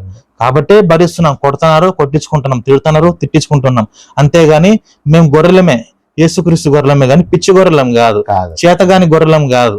అర్థమైందా? యేసుక్రీస్తు కోసం సింహాలైన మేము, యాక్చువల్లీ సింహాలుగా ఉండాల్సిన మేము గొర్రెలాగా జీవిస్తున్నాం. ఓకేనా? అంతేగాని చేతకాని గొర్రెలుగా కాదు. దేవుడు ఒక్క మాట చెప్తే పాత నిబంధనలో ఎంతమంది చెప్పినారు, చరిత్ర ఎప్పుడో చూపించాను. ఒకవేళ కొత్త నిబంధనలు కూడా అదే విధంగా ఉంటే, ఇప్పుడు క్రైస్తవులు మొత్తం హిందువుల పైన తిరగబడితే మళ్ళీ యుద్ధాలు జరుగుతాయా? ఖచ్చితంగా జరుగుతాయి. ఇండియా పాకిస్తాన్ యుద్ధం కాదు, వేరే వేరే దేశాల యుద్ధాలు కాదు, ఇండియా లోపలే యుద్ధాలు జరుగుతాయి కదా. ఎందుకు గమ్మున ఉన్నారు? క్రైస్తవులందరూ ఎందుకు సై ఉన్నారంటే యేసుక్రీస్తు బైబుల్లో చాలా క్లియర్ గా చెప్పిన, క్షమించండి, క్షమించండి, క్షమించండి. It's clear. సో అదండి, చూసిన వాళ్ళందరూ కూడా ఇంతసేపు అన్న నిజంగా చాలాసేపు మన దగ్గర ఉండి చాలా క్లియర్ కట్గా, ఎంత క్లియర్ కట్గా అంటే అన్ని ఎవిడెన్సులతో నిజంగా అందరూ సత్యం తెలుసుకోవాలి. ఇప్పుడు ఎలా ఉన్నారంటే గుడ్డితనంలో ఉన్నారు. ఆ గుడ్డితనం నుంచి బయటికి రావాలి అని అన్నగారు చాలాసేపు మన కష్టపడి ఆయన ఇంతసేపు మాట్లాడి మనకు చాలా విషయాలు తెలియజేశారు. ఈ వీడియో ఎవరికి షేర్ చేయాలో మీకు బాగా తెలుసు. ఈ వీడియో ద్వారా ఎంత జ్ఞానం వస్తుందో మీ వీడియో చూసిన వారికి అర్థమవుతుంది. కాబట్టి ఇంకా ఎవరికైనా సందేహాలు, క్వశ్చన్స్ ఇంకా ఏమైనా మీలో ఉంటే కింద డిస్క్రిప్షన్లో మా నెంబర్స్ ఇస్తాను. ఆ నెంబర్స్ కాల్ చేయండి. ఒకవేళ మేము రిసీవ్ చేసుకోకపోతే మీరు మాకు టెక్స్ట్ మెసేజ్ కానీ వాట్సాప్ మెసేజ్ కానీ చేయండి. ఖచ్చితంగా మేము స్పందిస్తాం. అలా స్పందించిన వాటిలో కొన్ని క్వశ్చన్స్ ఇక్కడ ఉన్నాయి, వాళ్ళకి అర్థమవుతుంది. ఆ సమాధానాలు కూడా క్లియర్ కట్గా అర్థమవుతాయి. అయితే ఈ వీడియో ద్వారా మీ అందరూ దీవించబడతారని నేను నమ్ముతున్నాను. గుడ్డితనం నుంచి బయటకు వస్తారని నమ్ముతున్నాను. జ్ఞానోదయం ఖచ్చితంగా ఈ వీడియో ద్వారా కలుగుతుందని మేము నమ్ముతున్నాం. నెక్స్ట్ రాబోయే రోజుల్లో అన్నగారికి కుదిరితే, అన్నగారికి వీలైతే ఖచ్చితంగా ఇంకా చాలా విషయాలు కూడా మేము మాట్లాడి మీకు తెలియజేయబోతున్నాం. ఆ విషయాలు కూడా మీకు ఇంకా ఏమైనా సందేహాలు, ఈ అన్న దగ్గర ఎలా అంటే అందరూ చెప్పేటివి కాదు, పాస్టర్లు చెప్పేటివి అవన్నీ కాదు, సైంటిస్టులు ఇవన్నీ కాదు. అన్న చాలా డిఫరెంట్గా చెప్తారు, డిఫరెంట్గా ఆలోచిస్తారు. ఎవిడెన్స్ లేకుండా ఏది కూడా మాట్లాడరు. ఊరికే కొంతమంది చాలా ఫన్నీ క్వశ్చన్స్ అడిగారు కామెంట్ రూపంలో అయితేనేమి, తర్వాత మెసేజ్లు, చాలా ఫన్నీ క్వశ్చన్స్. అవన్నీ మీకు గూగుల్లో అక్కడెక్కడ దొరికేస్తాయి. కానీ అన్న దగ్గర ఎలాంటి క్వశ్చన్స్ అడగాలంటే అన్నని ఇరికిచ్చేయాలన్నమాట. అలాంటి క్వశ్చన్స్ ఏమన్నా ఉంటే మీరు అడగండి, తప్పకుండా నెక్స్ట్ వీడియోలో మనం కలుసుకుందాం. ఖచ్చితంగా.